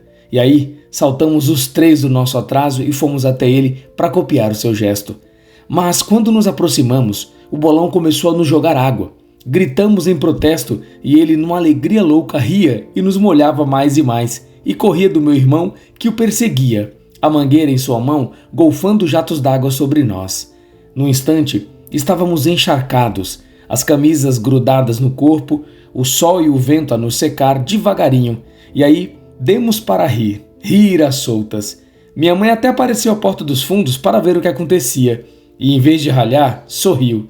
Meninos, e sumiu de novo, levinha lá de dentro de casa. E teve outros repentes do Bolão, um que eu nunca esqueci, nos seus detalhes, e ao contrário, todos em casa se lembram, principalmente o pai, mas não no dia em que se deu, só depois, quando a memória já amaciara os fatos. Foi assim, na saída da escola, um dia, contei para o Bolão um desejo meu de ter um pássaro preto igual ao do seu Hermes, dono de uma dúzia deles, um mais cantador que o outro. Todo mundo apreciava seu viveiro de canários. E era mesmo um espetáculo aquele passarinho delicado riscando o espaço entre as telas. Mas apesar dessa beleza, eu preferia os pássaros pretos, bem maiores, as asas cor de betume, o canto forte, não bicavam o silêncio como os canários. Eles rasgavam o dia com a sua felicidade. Bolão devia gostar também. Vou pegar um para você, ele disse. E eu, quero ver como. E ele, a gente faz uma arapuca. E eu, não sei fazer arapuca. E ele, nem eu, mas eu arranjo uma. E arranjou. De quem era ou se pegou de alguém? Não sei. Só sei que o Bolão no dia seguinte avisou. Hoje à tarde a gente vai lá. E eu, lá onde? Na Santa Cruz. O sítio pertinho da caixa d'água, fim da cidade e começo da roça. E eu, fazer o quê? Pegar seu pássaro preto. E como você sabe que lá tem? Sabendo. A tarde chegou, o sol caía. E então fomos lá no Santa Cruz. O Bolão pôs a arapuca no meio de uma touceira, os dois escondidos. Nada em nós fazia barulho. A gente só via. E nada aconteceu de imediato. O mundo estava parado, mas aos poucos, conforme nos acostumamos, vimos a verdade. Tudo se movia bem lento. Era preciso paciência para notar a vida que ali se manifestava. No rastilho das formigas, dava para ouvir as patinhas delas estalando o silêncio. No vento que fervia a cabeleira do capim gordura, no céu a trêmula de azul, no cheiro flutuante do mato, e o dedo do Bolão se erguia até os lábios. Em alerta, para a gente ser só o que éramos. Também paisagem. E enquanto isso, as plantações davam volta em torno de nós. Eu me senti na sala de casa, sentado no tapete, mas não assistia à TV com meu irmão. Eu assistia às terras com o Bolão. Eu via tudo, sem chuvisco, no volume baixinho da vida, para prestar mais atenção. A natureza estava ficando tarde. O roçado de cana do Santa Cruz ganhava sombras graúdas. Era o momento ideal, o fim do vai-vem dos pássaros. No seu dia de galhos, fios e ares, o canto em recesso, só na manhã seguinte reaberto, eles cansados de horizonte, de volta às árvores. E foi mesmo isso tudo, igual ao anoitecer, que se dá regular e independente se a gente o vê ou não. E daquela vez estávamos vendo. Lá vinham os pássaros de várias cores e voleios, dispersos uns, juntos outros, uma movimentação suave de se observar, tanto que me enfeitiçou e eu nem percebi o pássaro preto fora do bando, vindo até a beira da arapuca, e nela, pleft, ficar preso. O Bolão saiu correndo, anunciando a conquista. Pegamos! Pegamos! E era. Eu fui conferir. E estava lá. A alegria. Corremos para minha casa, o coração querendo voar pela boca, no orgulho de meninos. E lá no quintal, mudamos o pássaro da arapuca para uma gaiola velha do meu pai. Cuidado, cuidado, eu dizia ao Bolão, que o pegava macio para não espremer. Pode deixar, ele me acalmava, sábio com aquela vidinha na mão. Aí, eu descobri o avesso, o pássaro avoado numa tristeza fora do seu galho.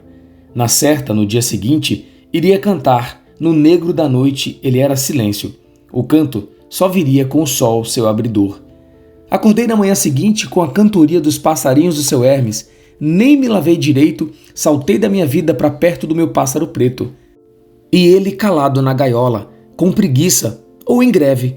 Peguei um punhado de quirela, despejei no recipiente e também água fresquinha. Tudo para ele se animar, para ser novamente um cantor feliz de seu mundo. Assim eram os do vizinho, e àquela hora já faziam algarávia, a manhã vigorava neles eufórica, mas o meu pássaro preto continuava mudo. A mãe percebeu minha decepção e disse, ele está estranhando, mas logo vai cantar. E meu irmão, se for velho, aí que não canta mais não. Fui para a escola, um ouvido ligado na professora, o outro longe, no silêncio do meu pássaro preto. Será que ele é triste? Pensei e me lembrei da prima Teresa, a vida se revelando devagar. Ou será que é feliz? E então me apareceu um sorriso do Bolão. Aí eu concluí, ele está triste, e é só por um dia, como às vezes acontece com a gente. Queria voltar para casa, apostando que lá o pássaro preto já cantava bonito, mas esperei o tempo gotejar. E quando chegou ao meio-dia, mal tocou o sino, eu saí às carreiras pela rua. Cheguei a 1000, atravessei a cozinha ansioso, olhei para a mãe com a pergunta e ela comentou: nem um pio até agora. E a Dita, vendo-me diante da gaiola, mudo como o próprio pássaro preto, falou: deve estar machucado. O pai veio para o almoço, pegou, apalpou, olhou aqui, olhou ali e nada. Não está ferido não. Vai ver, é daquele jeito mesmo. Um pássaro sem canto. Justo ele, da família dos cantores. À tarde, o mistério continuou. Até que de repente o bolão apareceu. Nem precisei dizer nada. O silêncio do pássaro já dizia. Do outro lado, na casa do seu Hermes, a festa de seus pássaros pretos, aquele sim, se rejubilando em som máximo. E aí, eu já conformado, o bolão teve uma ideia. Pega a gaiola e vem comigo. Peguei e o segui. E quando ele se aproximou do muro entre as duas casas, pensei que ia pôr o pássaro pertinho dos outros para ele se contaminar. Mas não. O bolão driblou meu pensamento, saltou o muro, caiu sobre um vaso de samambaia da Dona Elza e num segundo voltou como a gaiola do seu Hermes, um pássaro preto lá dentro, cantor dos melhores. Daí ele fez a troca. Eu assisti e entendi. Eu me vi contente, sem culpas. O bolão pulou o muro de novo pro segundo tempo da sua ideia. Voltou. O nosso pássaro preto mudinho ficou lá na gaiola dependurada entre as outras do seu Hermes, e o dele, seguindo na sua alegria, cantava na gaiola velha do meu pai. Minha mãe, logo que ouviu a cantoria, me disse satisfeita: não falei, não falei? E a Dita: viu? Não estava machucado não. E meu irmão: se era tristeza, já passou. E falando assim, parecia que também se sentiam responsáveis pelo milagre. O bolão via em mim a felicidade e a pegava igualmente para ele sorrindo, sentado no chão do quintal. Ficamos um tempo nessa perfeição, até que seu Hermes surgiu de repente, junto com meu pai, carregando na gaiola o nosso pássaro preto. Aí foi aquele silêncio. Som. Naquele dia, o filho iria voltar depois de uma longa viagem, embora não fosse tão longa assim. E ele, pai, esperava com euforia. Tamanha era a sua intensidade que ninguém perceberia. A hora em que o menino atravessaria a porta de sua casa feito um sol, mais alto e belo e forte do que da última vez. E então se abraçariam quase como se estivessem recebendo a si mesmos. Iguais eles eram em muitos aspectos, e sobretudo lá, em suas águas profundas, na ternura que sentiam. E na vergonha de expressá-la, mesmo se com os dedos entre os cabelos, na ternura tão sincera e por isso cortante.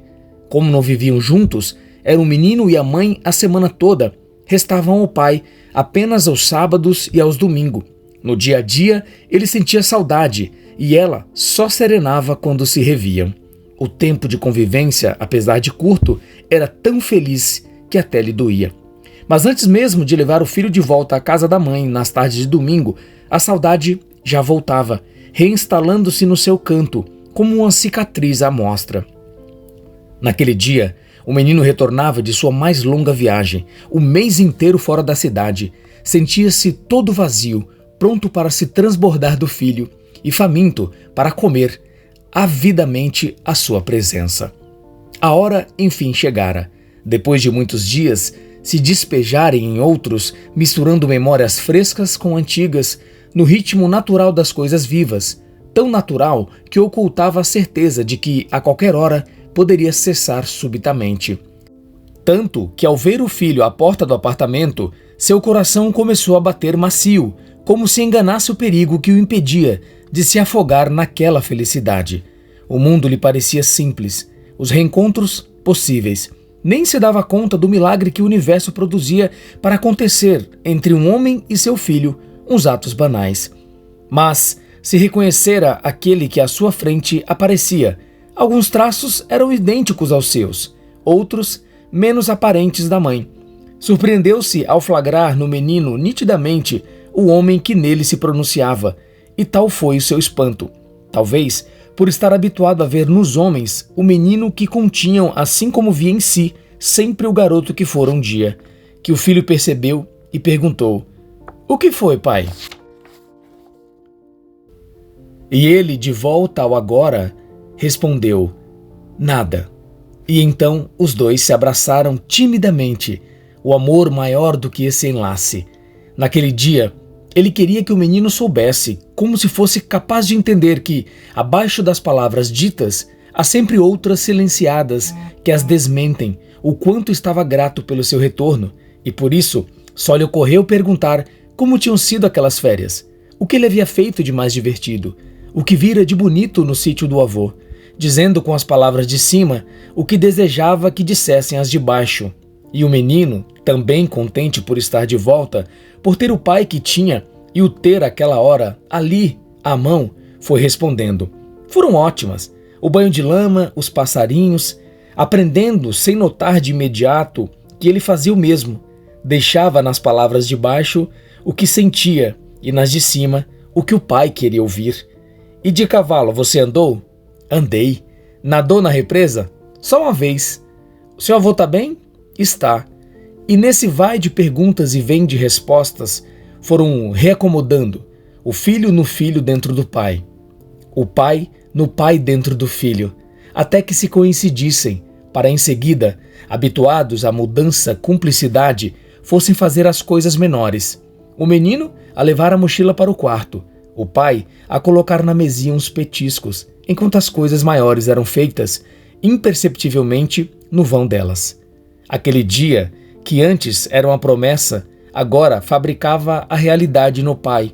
Ele flamejava, por ter junto de si o filho, íntegro, raiando depois de sua muita ausência, dava-lhe vontade de se alargar, de ser imoderado como a vida. Ao mesmo tempo que lhe era penoso, mais do que suportar a falta do menino, deter esse sentimento que experimentava o instantâneo regozijo. Depois, enquanto o filho estava no banheiro, foi pegar o pequeno pacote, um presente guardado há semanas, o game que o menino sonhava. E esse, antes de abri-lo, quando à sala retornaram, só pelo tamanho e formato, adivinhou o que era e disse: "Obrigado, pai, obrigado!" E o disse com tanta verdade que parecia até um exagero para o instante, ou para o tamanho da surpresa. Mas sem que soubesse, com essa ênfase, estava dando também ao pai uma dádiva.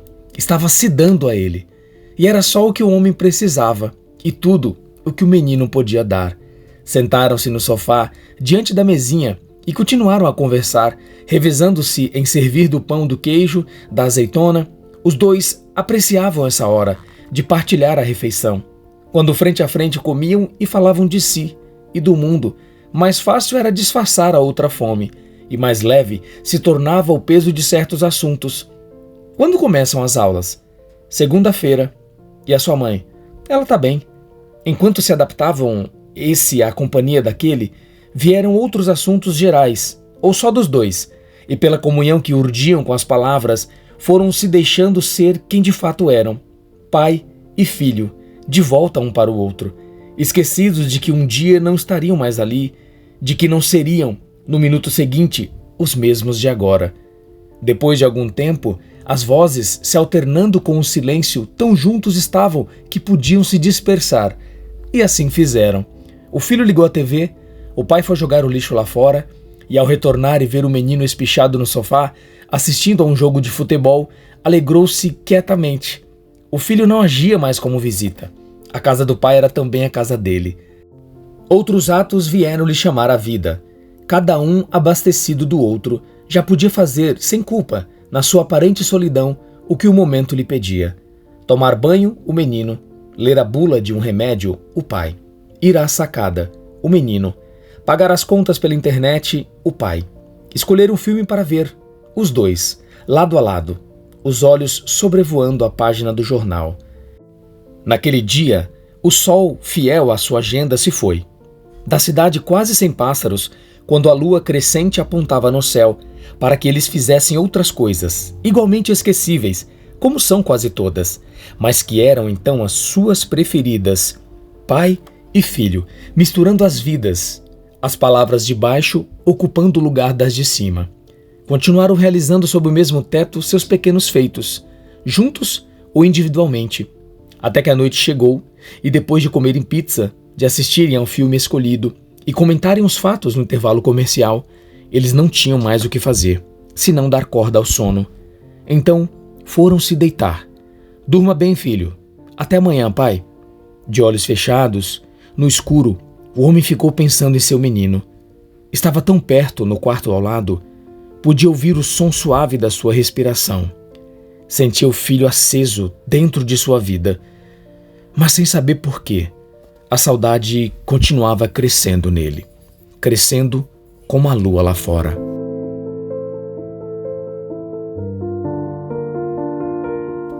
Eu vivia entre as pessoas, as árvores, as casas. Não tinha aprendido ainda a viver na sua raiz. Só saltava sobre seus galhos, no espaço entre uma e outra. Ignorava o que era voltar. Eu só ia às coisas. Era o meu tempo de começos. Para mim, havia o dia, a escola, os amigos, as brincadeiras e a noite. Mas a noite não era o fim do dia. A noite, o medo, o cansaço, o sono, era apenas uma longa e escura hora antes de um novo dia. Então foi que entendi.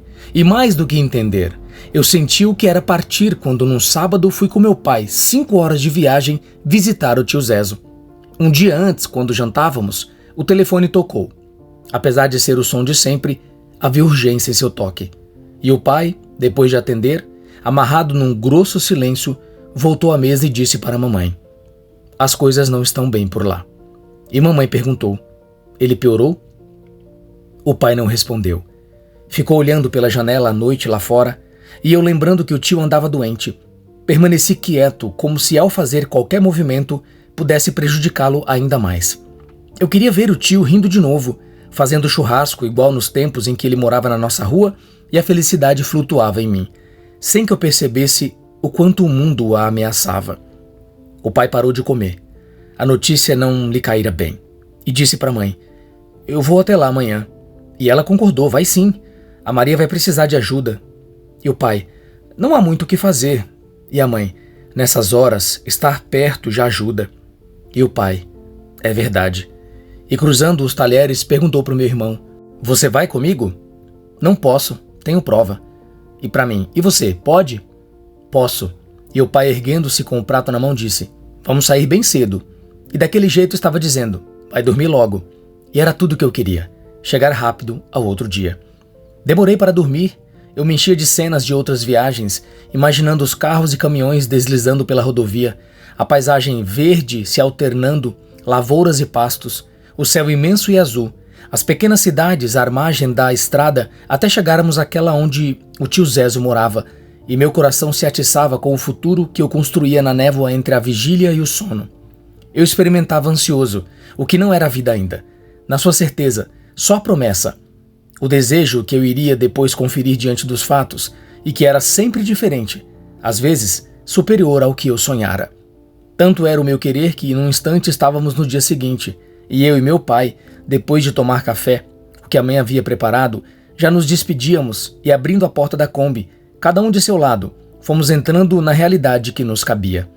O pai dirigia compenetrado, acostumando-se com a manhã que progredia, lenta nele e em mim, e o sol acima de nós também iniciava a sua viagem, espreguiçando a sua luz sobre as casas que ficavam para trás. Paramos no posto de gasolina, à saída da cidade.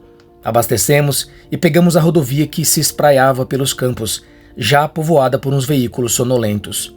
Quase não falávamos, um e outro, presos aos fluidos da noite, adaptando-se aos poucos e novamente a si e a sua vida. E assim era, na sua normalidade a cada amanhecer, fosse para andarmos na nossa rotina, de trabalho a dele, de escola a minha, ou fora dela, como aquela hora, indo para a casa do tio Zezo. Eu ia alegre, no banco da frente com o pai, gostava de estar junto dele, fosse para o que fosse, mesmo se nada tivesse a dizer, como naquele dia nos Secos e Molhados. Mas ao mesmo tempo, minha alegria se contaminara pelo temor das horas vindouras. Sem saber, a cada quilômetro, ia me afastando do menino que eu era. Lentamente, começamos a conversar com umas coisas miúdas sobre o caminho. Uma pergunta, outra responde: "Quanto tempo de viagem, pai?" 5 horas. "Então vai demorar." "Vai. Temos muita estrada ainda." E a falar da vida. "Tá tudo bem na escola?" Eu balançando a cabeça num sim. E o pai: "Você tá gostando da nova professora?" "Tô. E curioso, como é a cidade onde o tio mora?" "Um pouquinho maior que a nossa." E apontando: Tá vendo aquela plantação lá? O que você acha que é? E eu: milho. Errou. Café? Errou de novo. E eu: não sei. E o pai: é soja. E começou a me ensinar como distinguir uma cultura da outra. Seguimos comentando uma revoada de pássaros que de repente rasgou o horizonte. Olha, filho! E mais adiante, um lago luzindo entre o arvoredo, as flores à porteira de um aras, um potro ensaiando num descampado seus primeiros galopes. Que lindo! Era bom deslizar pelo asfalto nessas levezas, como se estivéssemos a fazer um passeio. O pai guiando com prudência, contando uns fatos dele e da mãe, e eu a ouvir e falar, a gente indo de um assunto a outro suavemente, esquecendo a razão da nossa viagem. Mas apesar da conversa seguir por muitas direções, alternar-se em variadas cores, assim como a paisagem que abria os meus olhos, seu rico catálogo de belezas, o ruído monótono do motor e o mormaço me sugaram para o sono. Quando despertei, a Kombi entrava numa rua de paralelepípedo que faiscavam ao sol. As casas se pareciam com as da nossa cidade. Eram de cores esmaecidas, as paredes trocavam de pele, até pensei por um momento que estávamos chegando de volta. Mas não, era apenas a ida. Nós ainda no início. O pai observava as casas, alerta, procurando localizar uma delas ali, concreta igual a outra, viva em sua memória, e no quarteirão seguinte, elas coincidiram e ele, de súbito, estacionou sob a sombra de uma árvore e, desligando o motor, disse: é aqui. Era mais de meio-dia. Fazia tanto calor que o silêncio estalava, e como se soubesse que havíamos chegado, a tia Maria abriu a porta nesse instante e atravessou a varanda antes de tocarmos a campainha. Ela e o pai se abraçaram de um jeito maior de quem se gosta e se precisa. Um jeito que, às vezes, a mãe me abraçava, e eu, tímido, me encolhia sem saber retribuir. Os dois trocaram umas palavras previsíveis. Fizeram boa viagem? Fizemos. Muito movimento na estrada? Um pouco. Tá quente demais por aqui, e lá? Nem tanto, andou chovendo. E a Mariana? Tá bem, mandou lembranças. Aí o pai tocou meu ombro e disse: cumprimenta a tia Maria. Eu dei um passo adiante e ganhei um beijo dela. Nossa, você cresceu! E então entramos como se tudo estivesse normal, na ordem planejada da vida. Mas bastou pôr o pé na sala para a verdade nos receber. Uma sombra grande e imóvel repousava na poltrona em frente à TV. E se me assustei à primeira vista, meus olhos, cheios da claridade lá de fora, mal compreendia que estavam vendo o tio Zezo. Eu me tranquilizei em seguida, porque imaginava ele na cama, sem se mover. E ao contrário, embora não sem esforço, o tio se ergueu para saudar o meu pai. E o pai, em vez de dizer, não precisava se levantar, não disse nada, apenas o abraçou. E era um abraço sem exageros, o abraço de um homem forte e um homem frágil. E havia algo tão poderoso naquele gesto, como se soubessem tudo um do outro, tudo o que sentiam naquele instante e em todos os instantes da vida, que eu fiquei inerte, no mais calado de mim. Observei os quadros e os móveis da sala, os mesmos de quando o tio morava perto de nós, buscando coisas ao redor do tamanho da minha compreensão, e a tia devia fazer o mesmo, porque abaixou a cabeça como se mirando os dois abertamente, quebrasse o cristal da sua comunhão, e disse: vou terminar o almoço, e me chamou: vem comigo. Segui a tia até a cozinha, mas parei à beira do pai e do tio, hesitante, e aí o tio me estendeu a mão, e eu o cumprimentei, e o tio me fez um cafuné na cabeça, e eu vi que seu rosto não era o rosto que eu tinha dele em mim. O tio se alargava em sorrisos nas minhas lembranças, e ali se continha todo, como se cada gesto seu o gastasse. Não fosse isso, e o peso que perdera, era o tio Zezo de sempre. E foi o que me assustou. Ele não parecer tão doente quanto eu imaginava. O tio encolhido, mas lá no meio da sala e da vida, respirando igual a nós, à espera do almoço para atravessar o dia. Na cozinha, tia Maria preparava a comida e ao mesmo tempo punha a mesa na copa, estendendo a toalha e distribuindo sobre ela os pratos, os copos, os talheres, e ia me fazendo perguntas. Você tá na escola municipal ou na estadual? Em que série? Gosta de frango? E a sua mãe? E eu, com as minhas magras respostas, murmurava: estadual, primeira série. Sim, a mãe vai bem. Apesar de estar ali mexendo com a colher nas panelas, provando o caldo na palma da mão, atenta ao sal e aos temperos, a tia andava longe. Eu podia sentir. A tia estava noutro degrau do mundo. Fui pro quintal onde o sol esturricava as roupas penduradas no varal, à procura de algo para me entreter. Os tios não tinham filhos, com que eu pudesse brincar, nem um cachorro ou passarinhos, como seu Hermes. Então descobri um canteiro de ervas e lá fiquei cortando folhas e experimentando o gosto de cada uma.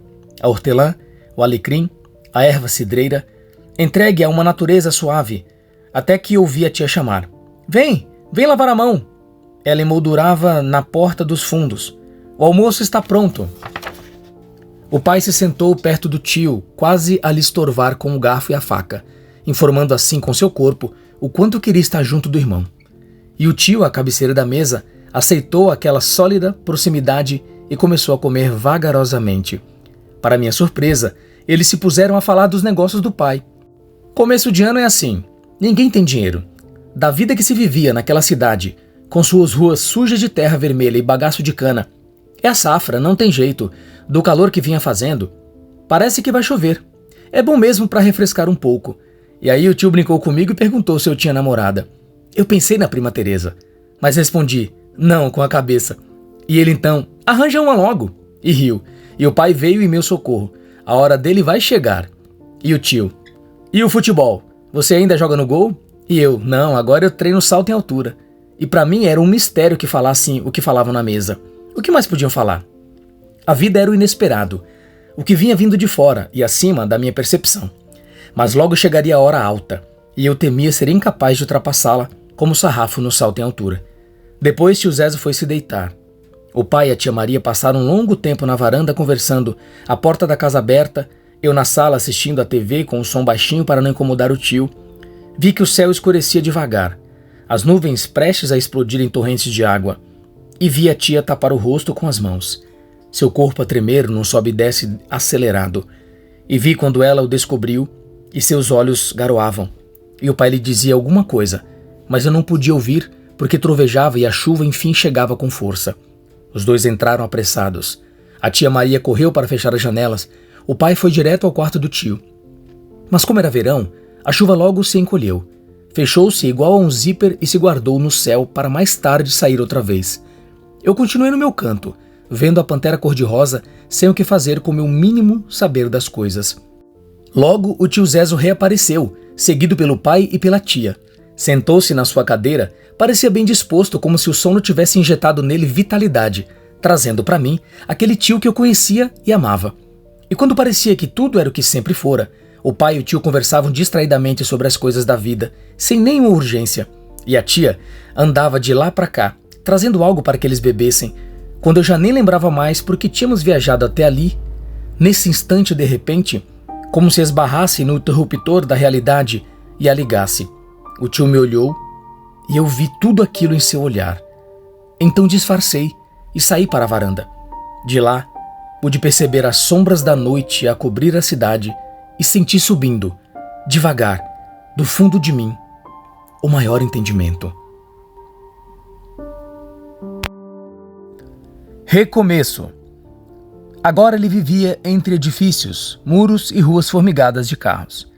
Aprendera não só a ir à raiz das coisas, mas principalmente a nutri-las para que se arvorassem em ramos, se fossem boas, ou cortá-las ainda no começo, se lhe parecessem daninhas. Por vezes errava. Acertar também doía. Demorado. Aí era preciso retroceder. Sabia, o espírito sempre sinalizava, que logo seria a sua hora de voltar. Num devagar rápido, chegar ao seu tempo de viver uns finais. Para ele, àquela altura, havia o presente, o trabalho, a solidão, o menino, e todas as ausências, o pai, a mãe, a mulher, e elas aumentavam a cada ano. Os dias eram apenas uma longa e iluminada hora entre duas noites. Não que fosse só triste, pelas suspeitas. Havia os instantes de rir com o menino, que crescia bonito e forte. Havia os passeios e os livros, que o levavam a outros bosques e abismos. As alegrias vinham sim, mas não da pele dos fatos. Vinham agora de suas vísceras. De repente, depois de tantos anos, sentiu que precisava viajar até lá. Não havia motivo maior, novidade, nada. O irmão morava com a família na casa que fora dos pais. A cidade era a mesma, sem pressa de ser outra. Queria visitar aquele mundo que não era mais seu. Embora ele mesmo estivesse lá, à sua espera, para se medir. A vida pedia o reencontro. Onde andaria o Bolão, o Lucas e o Paulinho? Tinham todos ficado lá atrás, no terreno dos sonhos. E os sonhos eram uma desatenção, cochilo macio da realidade. Os dele subitamente eram um só: rever com a vida de agora o que ele fora nos seus começos. Então, num sábado, anunciou: vamos para lá na Semana Santa. E antecipando-se a um protesto do filho, emendou: você vai adorar. O menino não tinha mesmo vontade de viajar naquele feriado. Para ele era só uma ida ao interior, enquanto para o pai era todo um retorno. E o retorno já se dava em sua memória. As plantações do Santa Cruz flutuavam no fundo de um quadro que nela se formava. E em redor, às alturas, os passarinhos nas suas muitas cores, sobrevoando o capim gordura, o roçado de cana verdinho, dava até para sentir o silêncio se abrindo feito uma flor, naquela paisagem da infância, e o cheiro do mato, do vento, como era bom. Longe ainda a Semana Santa, e ele, até que a véspera de partir chegasse, viveu meio desinteressado de si, do seu ser atual, tentando se ver só nas suas lembranças. Sabia, enfim, que o percurso em seu pensamento, esse vai e vem entre a verdade e a sua sombra, também era o que era a viagem. E eis que sua parte concreta da estrada se confirmou, e lá estavam os dois, na manhã de sexta-feira da paixão, saindo bem cedo de casa. O filho quieto no banco de trás, e ele ao volante, os olhos fixos lá na frente, apesar dos cheios do passado, em poucas horas estariam novamente, de uma outra maneira, aonde sempre ia, quando diante de si a neblina das tarefas cotidianas se assentava ao chão daquele tempo de inesperadas descobertas. Os filhotes de canarinhos do seu Hermes. Venham ver, estão quebrando os ovos. O pássaro preto mudo na arapuca. Que susto! O sorriso da prima Teresa que o ensinara a ver as coisas no seu devagar, de semente. Aquelas recordações se sujando com o seu olhar de homem já habituado à nitidez das horas escuras. Nem se dera conta de que podia voltar tão facilmente lá, como aquele garoto saltando de costas no campeonato infantil. Flop! 200 e poucos quilômetros apenas e, talvez por isso mesmo, só o fizesse agora, quando o vazio de tudo que não lhe podia mais reviver transbordava. Na rodovia, cintilante pela luminosidade do sol, ele dirigia com prudência, atento aos grossos contornos do mundo exterior. À medida que por dentro ia desencaminhando os seus receios, o de não se reconhecer naquele que ele fora, ou não poder mais regressar a si. O carro avançava no asfalto, comendo velozmente a distância, e o menino que retornava nele era outro, assim como as lavouras à beira da estrada. O milho, a cana, o café, a soja que aprendera com o pai a distinguir naquela viagem à casa do tio Zezo. Elas ali, além das cercas, as mesmas viçosas, mas morrendo aos poucos, o tempo a lhes retirar espigas, gomos, grãos de vida, a cada safra que davam. Também nele muitas pequenas coisas morriam, caladas enquanto o filho espichado no banco lia um gibi. Falta muito? Não, falta pouco, só mais uma horinha. E então, chegaram. A cidade continuava lá, maciça, a de sempre da sua infância, com suas ruas empoeiradas e seu casario humilde, embora sobre ela, membrana transparente, ao menos aos seus olhos havia outra, que não mais correspondia àquelas de antes. E se ele voltara ali em outras ocasiões, sem notar essa segunda, dessa vez a percebia, não apenas num ou outro detalhe, mas nela toda, cidade que se repovoava em sua memória. Achou que se renomeasse alguns de seus lugares, onde nascera um homem do menino que ele fora, de alguma forma a reconquistaria. Por isso foi dizendo ao filho que viera uma única vez ali, ainda pequeno e certamente de nada se lembraria. Olha a igreja matriz. Ali do outro lado da rua era o bar do ponto. Tá vendo aquela lotérica na esquina? Lá era a sorveteria. O menino via tudo com muito interesse e queria que o pai soubesse. Queria agradá-lo com sua curiosidade. Mas mesmo fazendo umas perguntas sinceras, de quem é aquela casa verde? Onde mora o prefeito? E o tio? Não podia ser o mundo inteiro dele. Só podia ser o que de fato era, um de seus frutos. O irmão o esperava sentado à soleira da porta. Quando viu o carro estacionar, ergueu-se abruptamente, acenou, chamou a mulher que o irrompeu do fundo da casa e ambos foram dar as boas-vindas. A felicidade do encontro, legítima, mas contida, que eram todos ali, embora de diferentes ramagens da família, igualmente tímidos. Abraçaram-se, as palavras comuns já se moviam entre um e outro. Foi boa a viagem? Foi tranquila. Que saudade. Eu também. Como cresceu esse menino? Pois é. Vamos entrar. Vamos. Depois a gente carrega as malas, tá bom? E mais exatas que essas palavras não havia. Afinal, o que podiam dizer além do que diziam? Eles que tanto se gostavam e há anos não se viam. Talvez só o pudesse ser dito de outra maneira, com um sorriso, um olhar, um gesto, e era o que de fato faziam. Miravam-se, sorriam-se e tocavam-se já na sala da casa, um a um ainda no seu dentro, saindo-se devagar. A cunhada foi para a cozinha. O menino a seguiu e de lá foi ao quintal, atraído pela velha mangueira, cuja sombra se espraiava até o muro. Como se soubesse, por esses misteriosos saberes que passam de pai para filho, que ali, entre aquelas folhas, acumulavam-se ocultas sob a casca do silêncio muitas histórias. Não eram suas, nem o seria um dia, mas podia sentir que estavam vivas. Bastava soprar, como se diante de umas brasas, para que se reacendessem. Se fosse o pai a soprá-las, arderiam reiluminadas antigas novas lembranças. Ali, Bolão inesperadamente dera um banho de água neles e nos amigos. Ali começara a aprender a ler as pessoas quando descobriu que seu Hermes não estaria mais lá, entre os passarinhos, para devolver a bola de futebol. O homem permaneceu com o irmão na sala, calado, de retorno a si mesmo, aos 7 e aos 40. Tanto que falava pouco, mas ouvia as novidades. O Lucas se mudara para a Serrana. O Paulinho Ribeirão Preto. Dentistas dos bons, quem diria? O Urso, lembra? Como não se lembraria? Aqueles braços peludos se aposentou, mas ainda treinavam os garotos. Uma época inteira estava em sua memória por se acabar. E ele, no rumo contrário, queria revivê-la em seu máximo. Por isso viera em sua nascente, como se fosse possível encontrar nos escuros do passado outra coisa além de alegrias mortas. Logo o almoço foi servido. As conversas continuaram à mesa, de tom leve umas, acentuado outras, como o verde das ervas num canteiro, também puxando.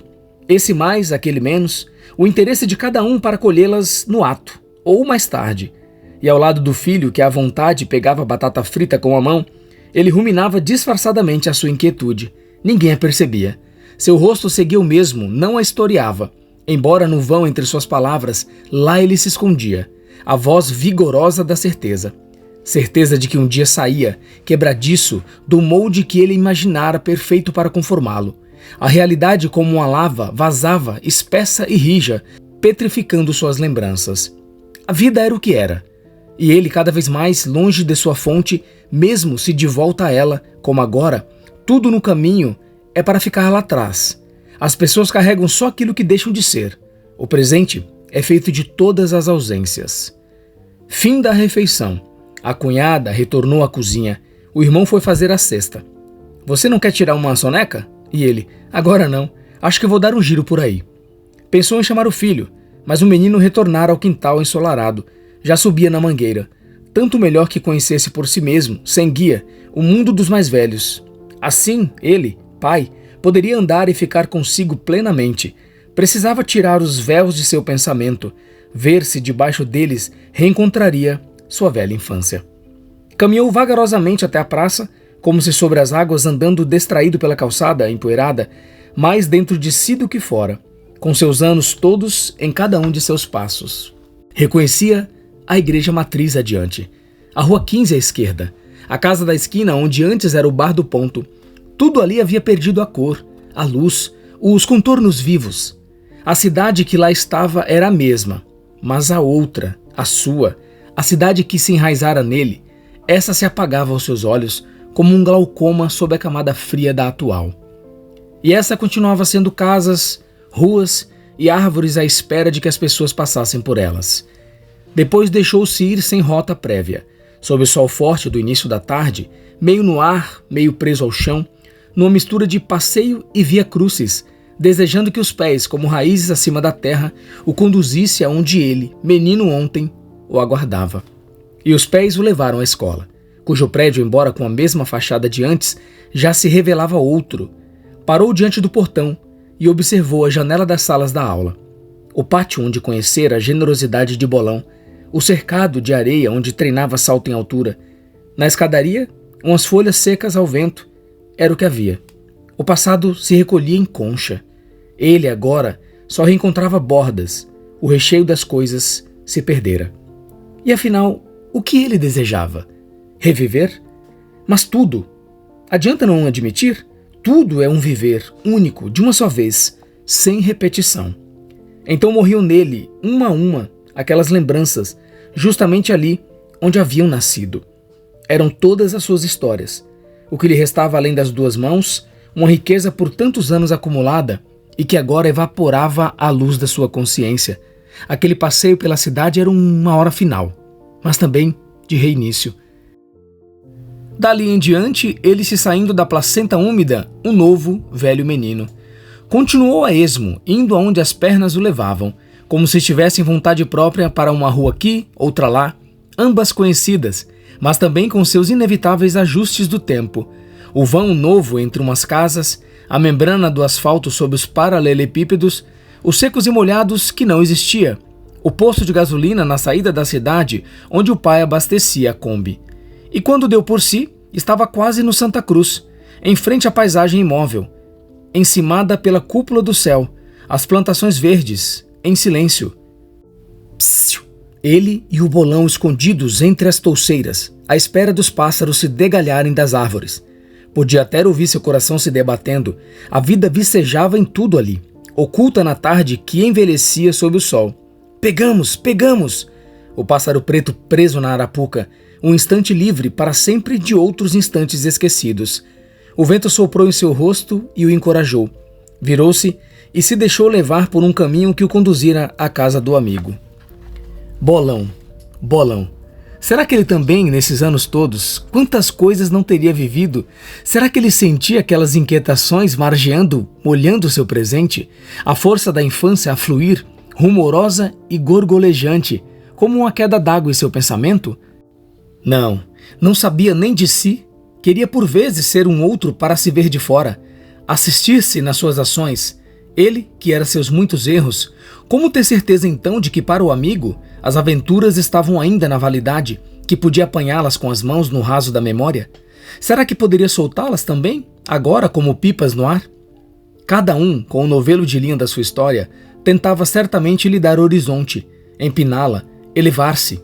Mas o vento é quem comanda. Andou sem pressa até a casa do amigo. Ao menos era lá que Bolão antes morava. Pisando o sol na calçada, compreensivo com as ruas, os carros, os postes, o que passava à sua frente, tudo ali tinha se descolorido. As coisas vivas na lembrança diminuíam-se ao seu olhar. O mundo nele se engrandecera. Bateu palma diante do portãozinho enferrujado. Nada. Nenhum som em resposta. O silêncio ecoava no mormaço da tarde. Bateu novamente. O mesmo ermo. Bateu pela terceira vez para amenizar o sentimento de culpa, convencer-se de que tentara ao máximo o reencontro. Movia-se para ir embora, quando ouviu passos vindos lá do fundo. Já vai, 1 minuto. Devia ser a mãe do amigo, só podia ser, mas ele quase não a reconheceu. Uma grossa camada de pele velha a cobria, como uma planta trepadeira, ela toda uma raiz seca e retorcida. Nem sabia o que lhe dizer, mas estava ali. E juntando umas palavras, desculpou-se pela intromissão, explicou quem era, perguntou por Bolão. A mulher recuperou no tempo, não sem esforço, perguntando por sua família, onde ele vivia, um resumo da sua história. Depois contou que o filho se casara, dera-lhe 2 netos, um menino e uma menina, e então esboçou um sorriso. Parecia até que pronunciando o nome das crianças. Afastava-se de seu eu futuro iminente. Retrocedia a vida, não se encontrava mais à beira de si mesma e de seu fim. Mas ele sabia, tanto quanto ela, que era só o destino se distraindo 1 minuto, logo a mulher voltaria à sua condição. E por isso ele se manteve nos seus guardados, deixou-a falar à vontade. Era um instante tagarela para quem vivia dias silenciosos. A neta já era mocinha, sonhava fazer arquitetura na capital. O neto tinha tudo do pai, até a voz. Cursava contabilidade, bom aluno. E claro, o filho, Bolão, morava com a família noutra cidade, Bonfim Paulista, aqui pertinho. Aos domingos vinha visitá-la. Ela podia lhe passar o recado. Ele agradeceu, desculpou-se outra vez, disse que estava hospedado na casa do irmão e se despediu apressadamente, a alma dolorida, o vazio aumentando. Sem a família de ontem e de hoje. Caminhou até a igreja matriz, cruzou a rua 15, Passou diante do bar do ponto, onde agora havia um prédio dos Correios. Pedia perdão aos lugares, por estar ali, profanando-os com seus passos de hoje. As novas saudades não vinham. Ao atravessá-los, as antigas iam se evaporando à luz fatiada do sol. O álbum de figurinhas, o futebol no quintal de casa, o pássaro preto do seu Hermes, cantor dos bons, que Bolão trocara por outro, mudo, pego lá no Santa Cruz. Ele pensava ser o primeiro dia de uma nova consciência, mas era o último estertor de quem ele fora. Seguiu adiante, olhando não mais para as coisas, mas para fora delas, abandonando nas ruas a sua pele velha, disposto a aceitar o seu novo estado como se ressuscitasse não depois de morrer, mas depois de viver. Passou o resto da tarde e a noite nas conversas amenas, fazendo com o irmão, a cunhada e o menino o que se faz quando tudo mais é desimportante. Uns atos normais, uns gestos comuns, e no meio deles, um sorriso, fingindo assim satisfação. Era bom ter vindo ali em visita, ainda que no fundo, lá no seu sozinho, ele ainda inapto, ao menos provisoriamente para as bem-aventuranças, como se descrente, como se não ele, não mais. Julgou que o dia seguinte o libertaria daquele brutal sentimento de perda. O domingo despontou em forte claridade, mas ele amanheceu escuro. Persistia em soprar as cinzas, na esperança de que o fogo, mesmo se mínimo, se reavivasse. Será que ele desprendera a ler não só as pessoas, mas sobretudo a si mesmo? No café da manhã tentou se manter animado, ocultando de todos o abismo que nascia do seu próprio olhar. Mas quando foi se entreter com o filho no quintal, viu que só ele poderia ver. A dita lavadeira, a mãe, a tia Imaculada, a prima Teresa, ele mesmo abrindo o portão para o pai sair com a Kombi, e aí a dor apertou. O mundo machucava mais. Depois foi com o irmão comprar carne, ajudou a preparar o churrasco, procurou em seu silencioso desencanto contar-lhe sobre seu trabalho, seus planos para se esquecer do que se lembrava, aquela avalanche de momentos só seu, irrecuperáveis. Então o filho veio chamá-lo. Alguém à porta o procurava. Arrastou-se até lá, sem ânimo, desconfiado, mas estremeceu de repente, ao compreender um segundo depois de vê-lo, que aquele homem lá fora, cabelos ralos e alvos, era o seu amigo Bolão. E embora não pudesse jamais rebobinar a vida, eis que ele experimentou, outra vez, doendo, uma antiga alegria.